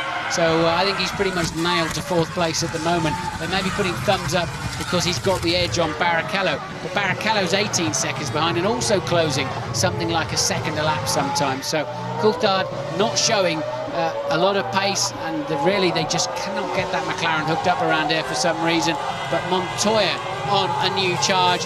The lead now down to 7.9 seconds. But what a stunning race Michael Schumacher's driving. He's not in the fastest car on the racetrack, James, but he's leading the race. Well, he's done it many times in the past. It's what makes him special, I think. Every now and then in the history of motor racing, there's a driver who can win cars for you, win races for you in a car that really doesn't deserve to do it. He's done it throughout his career at Benetton. He had occasionally the best car there. Occasionally at Ferrari he's had the best car, but throughout that time, Williams or McLaren have had the edge. He's gone out there and he's made it stick. He now has 48 wins. If he wins today, it'll be his 49th, homing in on the all-time records, of course, of Alain Prost. 51 Grand Prix victories. We're likely to see, I think, at some point this season, Michael Schumacher becoming the most successful Grand Prix driver in the history of the sport. And there's so many targets, just 33 points behind Alain Prost in the all-time point scoring list. He's breaking all the records, he's enjoying his motor racing, and at the moment here at the Nurburgring, he really is driving a superb race. But Juan Montoya from Colombia, the man who gave him such a hard time at the Brazilian Grand Prix, wants to try and get on terms. He needs a good result too. We're looking at a replay then of Häkkinen just letting Michael Schumacher go past, and it's a sad sight to see Mika Häkkinen like this, Martin. What's going through his mind now? He's had such a miserable start to this season, just 8 points in 8 races. Do you think he's planning on packing it in at the end of the year? Well, I doubt it, but we saw Norbert Haug, the boss man of Mercedes-Benz motor racing division there, just throwing his arms up in the air saying, what is going on? You know, it's a big event. You know, McLaren being lapped by Ferrari is a very, very significant event as you see the Williams mechanics getting ready for one of their two men. Remember, and that must be Frentzen because Trulli is already out of the race, of course, so both Jordans now then. That makes the 5th retirement of this Grand Prix. Frentzen, Trulli, and he joins. And we got a Ferrari in the pits, James. Well, we might well have a Williams as well. It's not going to be quite the race it was last time, but Michael Schumacher coming in, he had an 8.4 second lead. So Juan Montoya, who stopped 2 laps after him first time round, and he's making the stop at the same time this time around. So what's going to happen here? Michael Schumacher expected to get out in front, just missing the back of Montoya. Nice synchronized swimming there between the two. Montoya diving in there to his pit box from second place. He should be able to rejoin just in front of his teammate Ralf Schumacher. That's obviously what his intention is. Where is Ralf? Where is Ralf? Top of the screen there. Will Montoya be able to get out in front of him? Looks like he might do it. That's a Sauber actually. Ralf obviously has fallen a little way behind, I think. Ralph's just gone past the window, James, as you're looking at the screen. So Montoya maintains his position. Ralph's got to stop again. Yeah, remember, that'll be Ralph's third stop of the afternoon. 2 for tyres and fuel, 1 for crossing the white line, a violation of the regulations. So Montoya looking very, very secure in second place.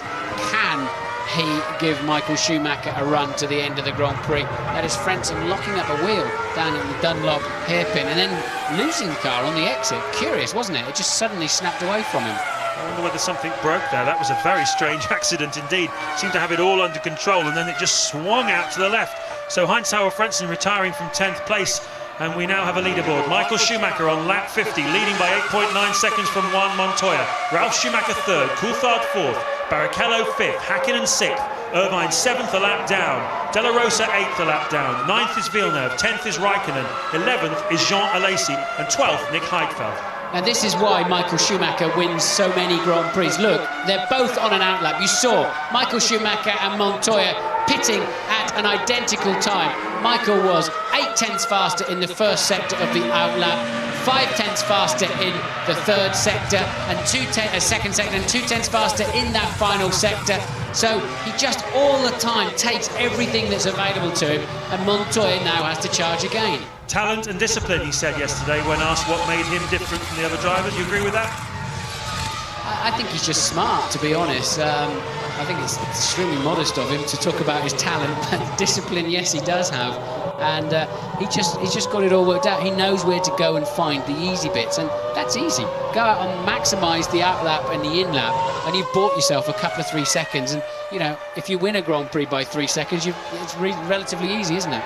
Absolutely. Looking, though, at Colombian Juan Montoya, trying to chase down Michael Schumacher. 10.2 seconds, though, now. And there's Ralf Schumacher, and he will be making his 3rd pit stop of the day, his 2nd for fuel, of course. He had a stop-and-go penalty for crossing the white line at the exit of the pit lane. The mechanics ready, taking those tyre blankets off that keep the tyres nice and warm so that when the driver goes back out on them, they're already almost up to racing temperatures, and Ralf Schumacher will dive into the pit lane.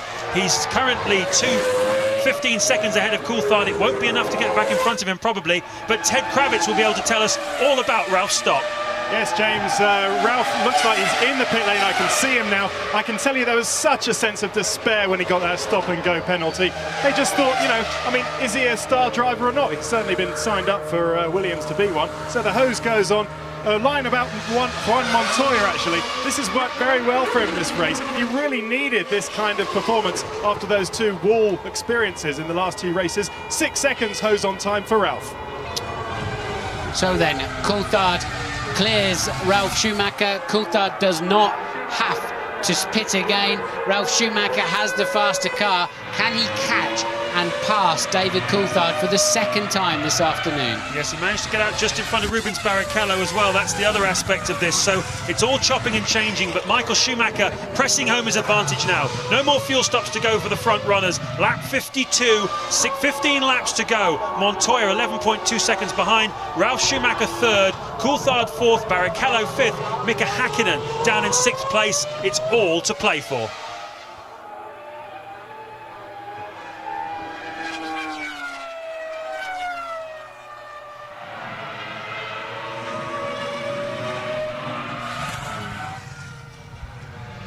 Schumacher putting another lap on Luciano Berti in the Prost. Berti having a fairly quiet afternoon down in 16th place. I'll tell you that amongst the other back markers we've got Jenson Button in 15th, who's having a very quiet afternoon indeed. And poor old Jenson just can't get a break this season. Jos Verstappen just ahead of him on the racetrack in the orange arrows, the sole remaining because Enrique Bernoldi has retired from this race. And then we've got Giancarlo Fisichella 13th. Unlucky for him and for the team. Nick Heidfeld 12th, Alesi 11th, and Raikkonen in 10th place. Slightly disappointed that Raikkonen has not been able to capitalise on what was another fine top 10 qualifying performance. But at the end of the day, Martin, the front runners have been reliable today. Yes, they have. We haven't seen many problems up there, have we? And Raikkonen, though, he's still running some 6.5 seconds ahead of his more experienced teammate Heidfeld. So not a bad run from him, albeit down there in 10th place. You're right, they'll be a bit disappointed with that. Villeneuve then is up to 9th. Jaguar's doing well, aren't they? 7th and 8th, having another good weekend. You're watching David Coulthard. He has now got a sprint to the end of this Grand Prix if he wants to get on the podium. Ralf Schumacher, we know, has been very fast. Coulthard's just put in his fastest lap of the race on a 1:19.6. So Coulthard responding to the challenge. Can he stay ahead of Ralf? Like Joe Ramirez, the team coordinator there, wasn't too thrilled by Coulthard's response, but he's going to try and hold him off. He needs all the points he can get in this World Championship, because he was 18 behind Michael Schumacher going into this race. And if Schumacher sticks on in top finishing position there, gets in the full 10 points, Coulthard's 4, it's going to be another big margin opened up, and he really doesn't need that.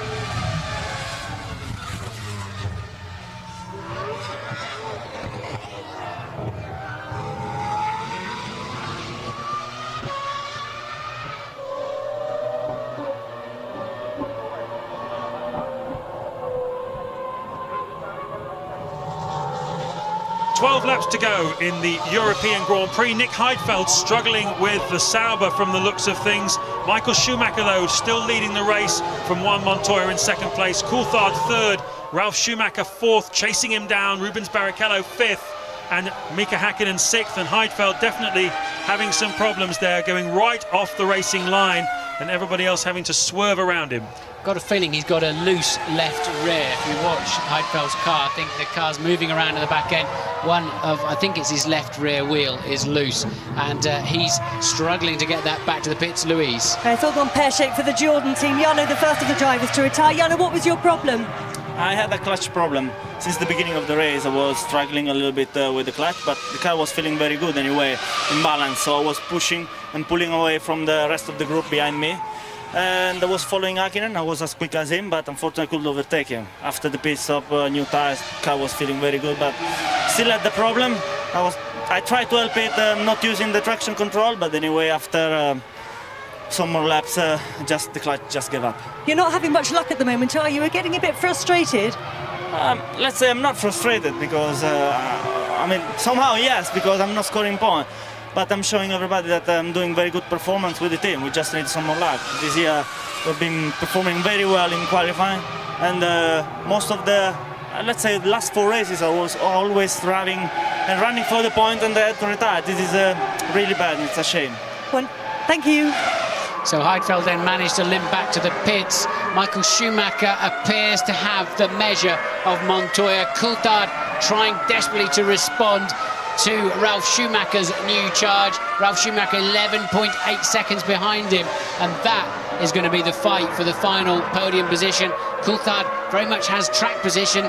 Schumacher in amongst the traffic. Barrichello now a long way down there in 5th place. Häkkinen still maintaining 6th, but sadly then both Jordans out of the race. 5 retirees so far: Frentzen, Trulli, Bonaldi, Panis and Marquez. Yes, Jordan retiring 2 cars. Nick Heidfeld there retiring with whatever the problem was at the back of that Sauber. But amazingly, the reliability of the front runners has been exemplary today. We've still got both Ferraris, we've still got both Williamses, and we've still got both McLarens. And that means slim pickings points-wise for all the other teams. Eddie Irvine would love to get a point for Jaguar. He's just outside at the moment in 7th place. His teammate Pedro de la Rosa having a much better afternoon than he's had recently in 8th. Villeneuve is up into 9th, and Kimi Raikkonen in the Sauber is 10th, but they can't break through and think about scoring points if the top 3 teams are occupying the top 6 slots. Montoya then appears to have lost out through the traffic. He's not been as clean through the back markers as Michael Schumacher. The gap was 13.3 seconds last time around. He comes over the line now. They're showing different computer figures up there to what we've got in here, but it's still... Well, it shows up here he lost 4/10 last time around again. So Montoya then appearing not to be able to take the fight to Michael Schumacher. Can Coulthard fend off Ralf Schumacher? Montoya just 1 second place to his credit. Ralf Schumacher there, 2 wins to his credit. And he's not going to win today. We saw on the grid the 2 Schumacher brothers side by side, and everybody was hoping for battle royal between them. We had it for the first 25 or so laps until they both made their pit stops at the same time, and Michael Schumacher emerging in front of his brother. But as we look at a replay there of Bertie and Button having a good old tussle for 14th place, with it looks like Bertie getting the edge. These 2 old adversaries from Formula 3. No, Bertie gets the edge in fact, and they seem to be enjoying themselves amongst the tail order. But certainly after the first round of pit stops, Ralf Schumacher made the terrible mistake of crossing the pit lane exit line. That caused him to have a 10-second stop and go penalty because it was deemed dangerous by the race stewards, and that of course played right into his brother's hands. He was able to open out a margin, and it was Juan Montoya then who took the fight to Michael Schumacher, as he is to this moment. Yes, and it's not good for Coulthard from a championship perspective, is it, at the moment? Michael's on 10 points. If they finish as they are at the moment, Coulthard on 4. That would put Michael 24 points in the lead of the World Championship with a mere 80 remaining. So Coulthard cannot afford to give up that podium place to 4th place man Ralf Schumacher. At the moment, he's losing about a second a lap to Schumacher. Schumacher homing in on that gap, but getting there's one thing, passing him is another, although we did see him pass the McLaren between turn 4 and 5 earlier in this Grand Prix. Of course, this time last year, Martin, Michael Schumacher had a decent lead in the championship. Then came his sort of summer wobble, really, wasn't it? French Grand Prix, engine blew up. German Grand Prix, Austrian Grand Prix, taken out of the first corner, and all of a sudden he lost all those points advantage he had, and McLarens were able to get back into it. But I have a feeling though, Martin, that was because they really had a lot of pressure on them at the time, Ferrari. Michael Schumacher and the team, 21 years since they'd won a world championship, it was a monkey on their back. They seemed to me to be going about this season in a much more methodical, crushingly effective way. Do you agree? Yeah, they've had good reliability, but there's another significant factor, James. Look what we've got. We've got Michael Schumacher, but between him and Coulthard is a Williams, with another Williams pressurising Coulthard. Michael's got the speed, and he's able now to get other cars between him and is the only championship contender. And another significant thing, Williams are only 20 points behind McLaren in the Constructors' title. They've only had 4 finishes. In those 4 finishes, they've scored 28 points. They really are beginning to be on a fairly major roll through this mid part of the season, and we're all sure that when we get to Hockenheim, Monza, Spa, the high-speed circuits, we think the Williams is going to be super strong. I'm sure it will. Of course, that BMW engine enormously powerful, but don't rule out McLaren. I'm sure any of you at home that are McLaren fans, and they have very many, they are a fantastic Grand Prix team. They've just gone off the boil a little bit recently, but for sure they'll bounce back and they'll be strong and they will win races. As we ride on board there with Juan Montoya in second place, 14 seconds behind Michael Schumacher. And Montoya looking pretty comfortable at the moment on his way to second place of the year. And Louise has some news for us. I'm still here with Heinz-Harald Frentzen. Heinz-Harald, we've heard about your teammates' gearbox problems. What was it that put you out of the race? Well, my traction control just stopped working and came out of the blue. It just spun around and that was it. How was the car otherwise? Because you weren't managing to match your teammates' times, were you? Were there other problems?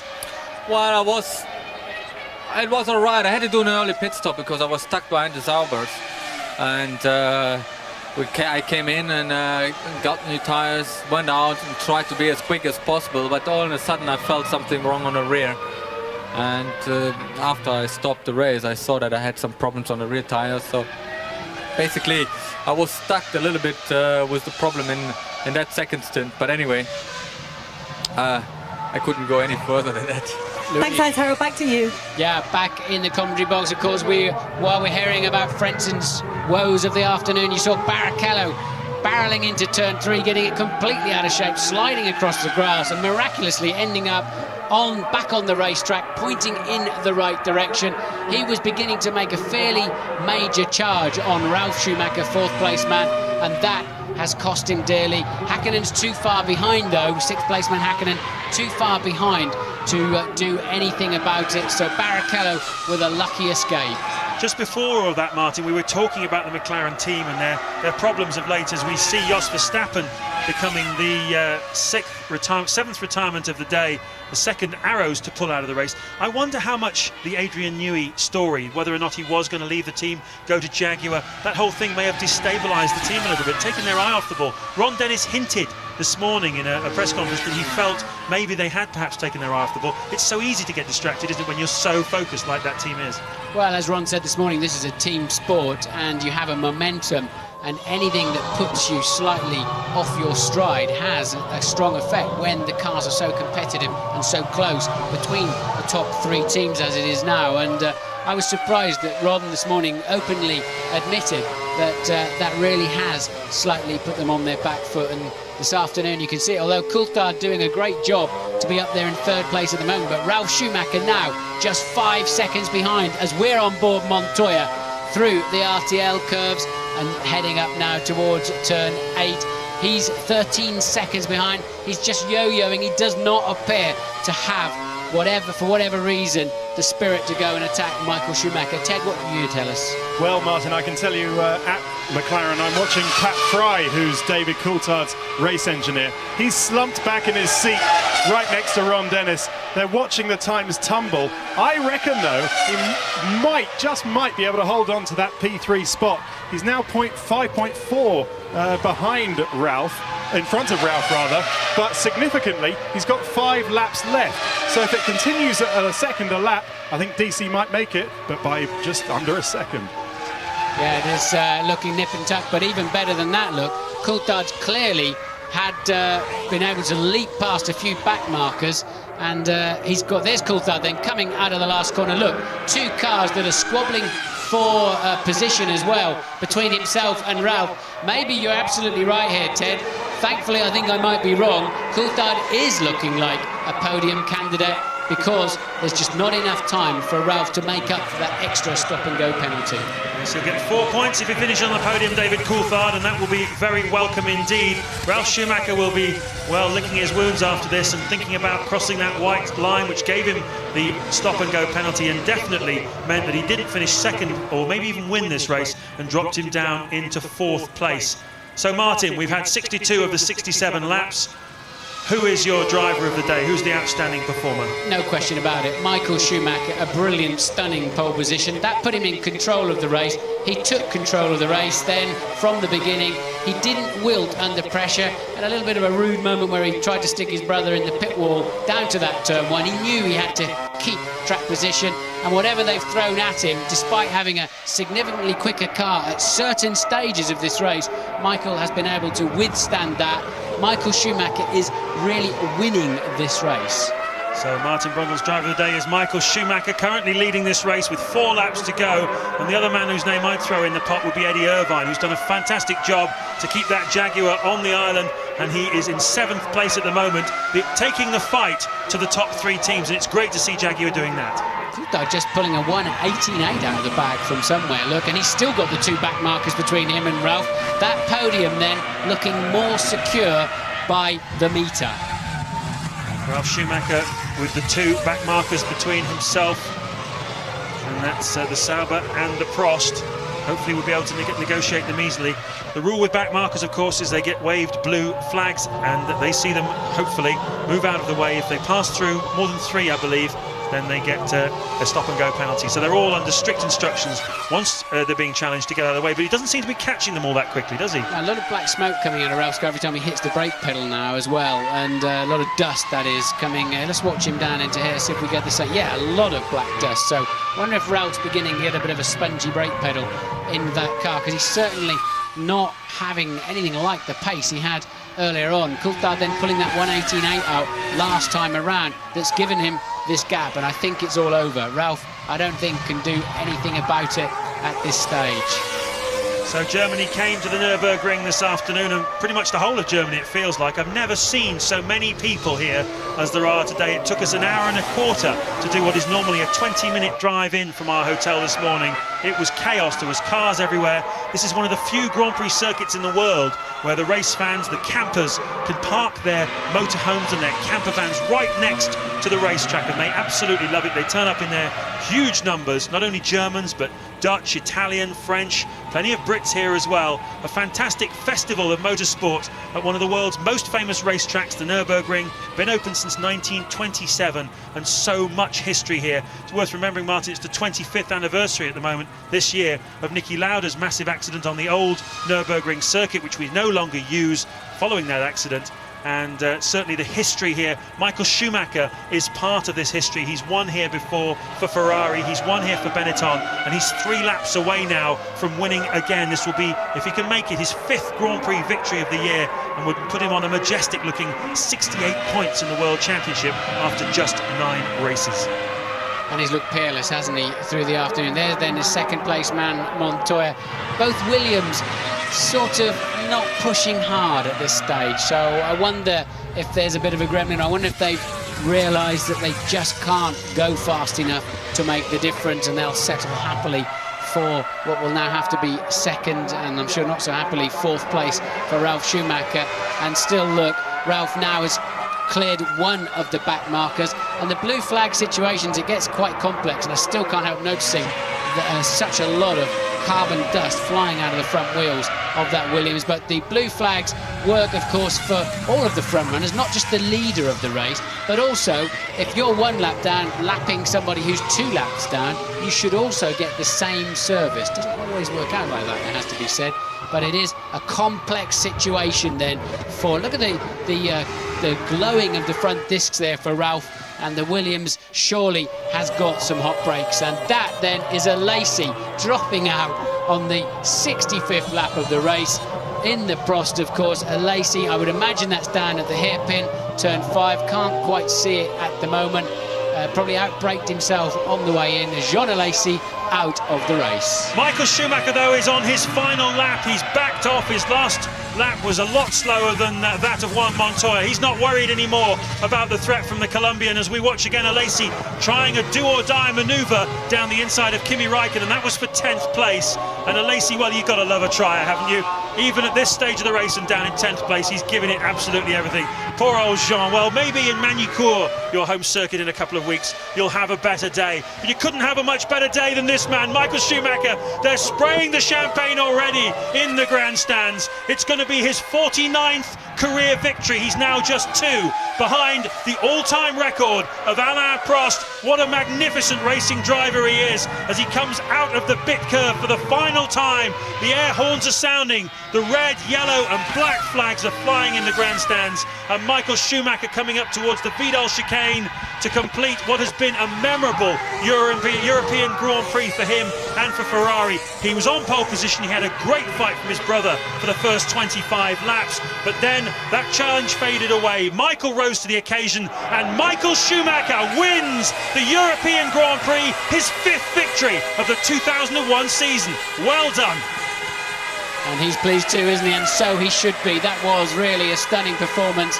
And there then Montoya has taken that 2nd place. So 6 World Championship points for him. Coulthard will comfortably be on the podium, and that's a save. That's a result for David Coulthard this afternoon. And the strategy did pay off for McLaren. It did bring him into about as much contention as he was going to be in today. And luckily for him, Ralf had that extra stop-and-go penalty, but Coulthard made it stick in the middle of the race when he needed to. Had a bit of extra pace at the end, and a somewhat dejected Ralf then. 4th place, he won't even be up there on the podium, and he'll be disappointed with that, to say the least. So it's not changed any of the positions in the World Championship, but it has moved Michael Schumacher just that little bit further ahead now of David Coulthard. He'll enjoy a 22-point advantage as we look at Rubens Barrichello, who finished in 24-point advantage, I'm sorry, as we look at Rubens Barrichello in the 2nd of the 2 Ferraris. Mika Häkkinen crossing the line. Eddie Irvine very close to scoring that final point for Jaguar. Tried very hard until the final moments, but Mika Häkkinen managed to secure another point, making it 9 out of 9 races. I hope for his sake he doesn't go on to score 17 out of 17 races. I'm sure he'll have his day too, but look at that.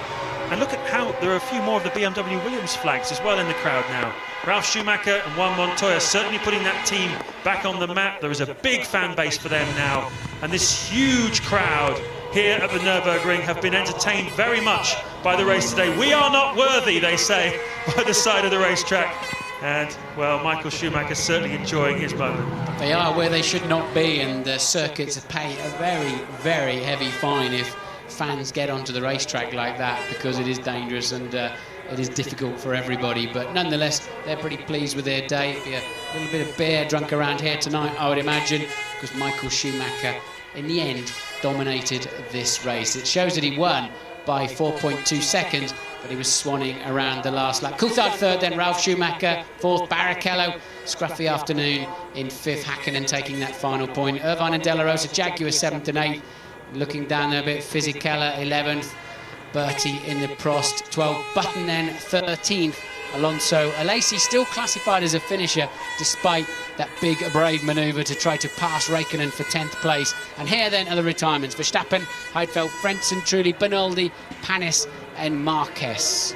So none of the front runners experiencing any real reliability problems. Rubens Barrichello tried to throw it off the road, but somehow managed to collect it all up again and was able to finish the race. So all of the top six managing to finish it. Michael Schumacher's won this Grand Prix, and the man who talks to him in the pit lane, Ross Brawn, is talking to Tate Kravitz. Ross, congratulations, great performance, but I guess it didn't take all of your tactical acumen to win Michael that race today. It was a bit tight. We were a bit concerned. It was a big relief to see Ralf come in the same lap. We had an idea they might struggle a little bit more on their second and third sets. They only seem to have one set prepared properly, so we knew it was going to be a little bit easier on the second set. What would have been the outcome if Ralf hadn't had his problem, I don't know. But certainly closer than it was. But I think we might have just edged it. But after Ralph's stop-go penalty, it was pretty plain sailing from then on. It was really then looking after the car. You saw with Mika what can happen the last few laps, so then it was just a question of conserving the car and keeping an eye on Montoya. Well done, Ross. Well done. Yes, I'm sure, as Ross said, a significant moment then when Williams had to pit at the same time as Ferrari. The identical lap this afternoon. We're just 5 days away from first practice for the next Grand Prix in France next weekend. 24 points ahead, 80 points left in play. Michael Schumacher looking in a very strong position. Remember there, Coulthard gave him more than a run for his money at the French Grand Prix last year, and he's certainly going to have to do the same this time around, James. Yes, the French Grand Prix last year, very memorable for the way in which David Coulthard attacked Michael Schumacher and came away with the race victory. It also was the beginning of Schumacher's wobbly period during the season. One wonders whether that's going to happen again as he talks there to his brother and he shakes hands with David Coulthard. Ralf just telling him about the little misfortune he suffered and how he crossed the white line. He's probably complaining about it, but we'll wait and see if there's any fallout from it. Rubens Barrichello there being weighed as well, Jenson Button, Fernando Alonso too, and Michael Schumacher absolutely ecstatic with his 49th career victory. Now just 23 points behind Alain Prost in the all-time points, just 2 victories behind him as well. He's going to break all the records this year, no doubt, but for the moment he's just made the German crowd very, very happy indeed. The problem is, with those 5 days remaining, and of course no testing during the week of a Grand Prix, that's a regulation in Formula One, how will McLaren find the pace they need to leapfrog 2 teams now, not just the Ferrari, but the Williams as well, because Michael is using the Williams as a buffer every time. On top of that, of course, there was a test at Magny-Cours just before the Canadian Grand Prix at which the 2 Williamses were incredibly fast. Michelin have a new tyre for that race weekend. I understand that having been embarrassed as they were, Bridgestone have brought something new too for that race, so it will be an extremely good Grand Prix, I hope, at the French Grand Prix 1 week from today. But Ferrari celebrating at the moment, and it certainly has been a good day for them. Very methodical the way they've gone about their business this weekend. Qualifying was exemplary, the race was exemplary too. They were lucky, as Ross Brawn said, that Williams chose to pit Ralf Schumacher the same lap as them. I think they probably expected he would do a couple of laps more, but he didn't, and Michael Schumacher has won again. Fantastic, and isn't he happy?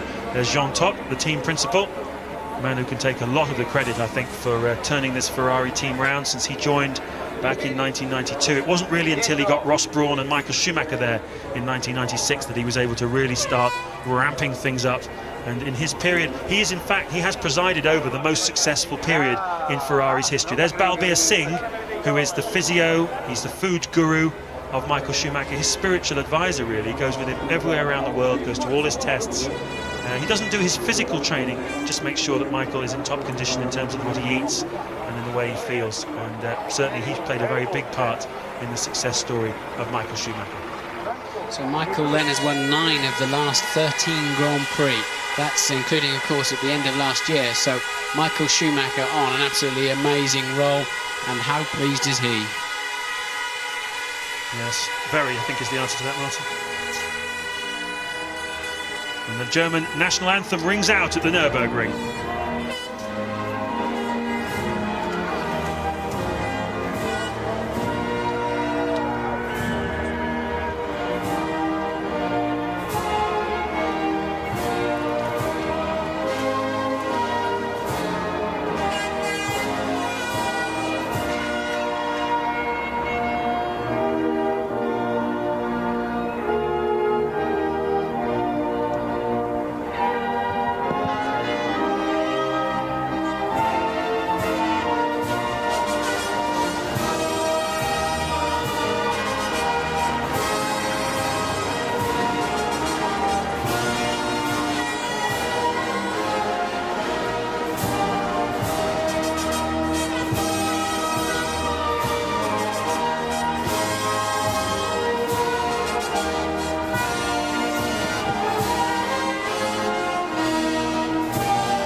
What about that then?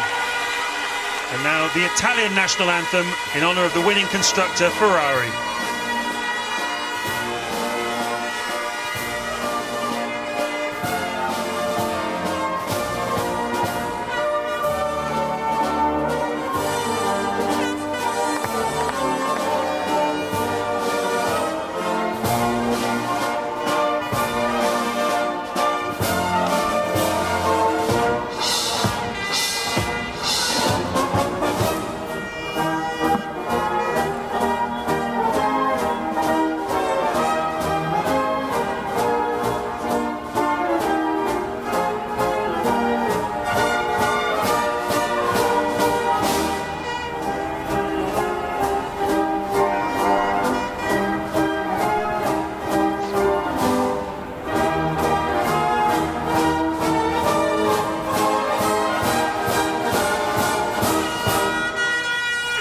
Bravissimo! Ferrari wins again at the Nurburgring with Michael Schumacher. Juan Montoya also on the podium, and he'll be very happy about that after the couple of very wobbly races he had. But Otto Schilly, the Minister of the Interior and the German government, presents Michael Schumacher with his very lovely trophy. He's got 1 or 2 of those in his cabinet already. In fact, he's got 49 of them now. And how many more will he collect in the next few years? He's contracted to Ferrari until the end of 2004.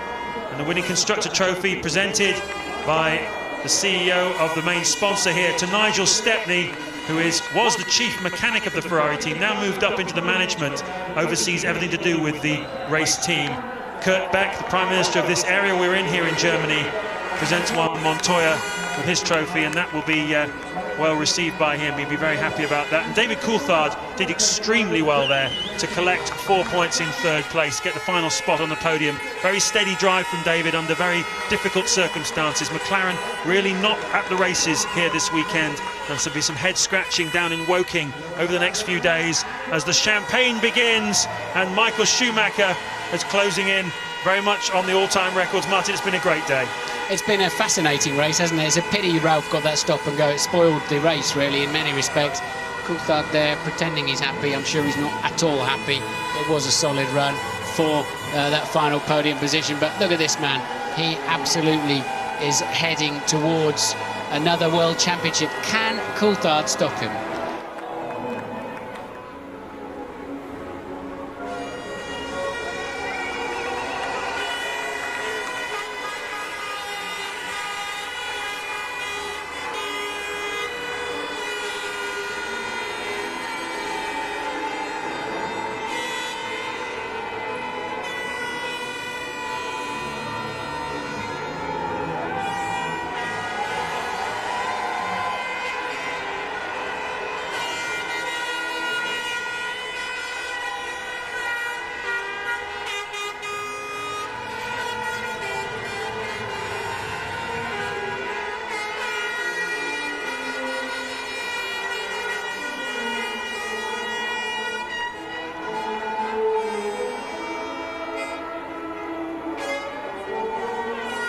And it's welcome to the top 3 finishing drivers at the Grand Prix of Europe 2001. It's Michael Schumacher, Juan Pablo Montoya and David Coulthard.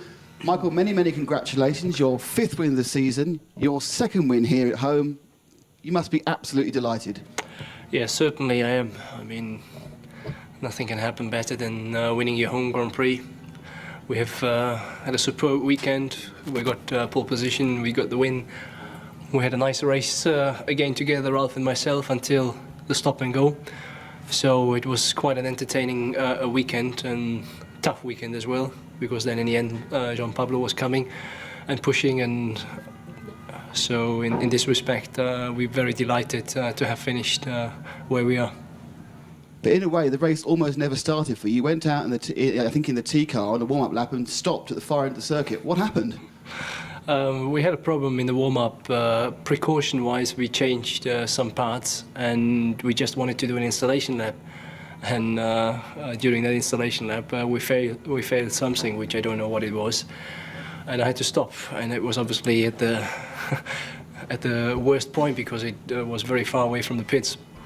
So I was wondering how to get back. I didn't see a scooter, just a scooter without key. So I was lucky. Suddenly a man appeared and gave me the key, so I got going. Obviously, at this moment, I thought I should have time enough, but you never know. I mean, you have not the time to watch on your watch, and so it's a strange feeling stopping down there and seeing your chances slipping away. It was a much tougher battle with Ralph this week than in Canada a couple of weeks ago. A couple of times you got very close. You closed the door when you went wide at the hairpin. Do you feel you can race more tough with Ralph because he's your brother? No, it's not more tough. No, we drive very close to the edge. What you have to do, I mean, I would do this to anyone, honestly. I can't, and he doesn't give presents to me, neither I can, because we both work for different teams. If you look back to past races, we made it very difficult to each other, but that's the way it is. But we always leave room to survive for the other one. And so I always look forward to some degree to fight against my brother, because then, to be honest, it doesn't matter who win in the end to me to some degree. But it was obviously a hard decision for Ralph to get the stop and go penalty for, as I heard, just half a car passing the white line. It's quite a strong decision, which destroyed his race. Honestly, we struggled with the first set of tyre. We were a bit slow, but then when we got the second set of tyre, things were sorted. We changed the balance of the car, and I was much, much faster. So I think under normal circumstances, we should have been able to do it, but it would have been a very close battle. Thank you, Michael. Juan Pablo, your second place and fastest lap of the race. Did this silence the critics have been talking about you recently? But you know, it doesn't really matter to me, the critics, but to be honest, I think we've been trying really hard with them. The guy was very competitive. Yesterday was, was good in qualifying. I got a 3rd. And today, things starting to turn my way. I had pretty good luck. The first few laps of the race, I took it really steady. I knew Ralph and Michael were going to go, and I said, just, do a couple of laps, get into it, and just build up the pace slowly, and the car was really quick. It was noticeable, actually, also before the second stop, you went a lot quicker. Why was that? Just pushing, there was a room in the car to go quick. The car was very positive, so it was very, very easy to make mistakes.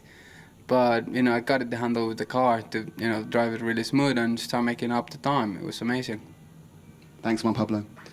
David, 3rd place today. Was that really the best you could hope for? Yeah, I think so. I think obviously under normal race pace circumstances, and would have been 4th had Ralph not got his penalty. So to gain an extra place through that obviously is fortunate for me. Do you feel the one stop was the right way to go, as everyone fast knew was on 2? From where I was in the grid, I think it was the right thing to do. Hindsight's a wonderful thing when you can look back in a race and say, oh well, I didn't get traffic, or this happened. But we have to make our decisions based on experience from before, and from that grid position, it was the right thing. It's the second race in a row where we've seen the lead contested between Williams and Ferrari. Do you feel McLaren is still a match for these two, or have they got ahead of you? Well, I think the performance in the last 2 races is an answer to that question. We haven't just sat back because we couldn't be bothered. We haven't been as competitive as we would have liked in the last 2 races. Clearly in Canada, we don't know exactly how fast I could have ran, because I had the problem with the suspension right from the green flag lap. But we've been not very quick here in qualifying, and and clearly in the race we weren't a match for them as well. So it was really recovery position this weekend and trying to understand how we can improve for Magny-Cours. Hey, Michael. David, in fact.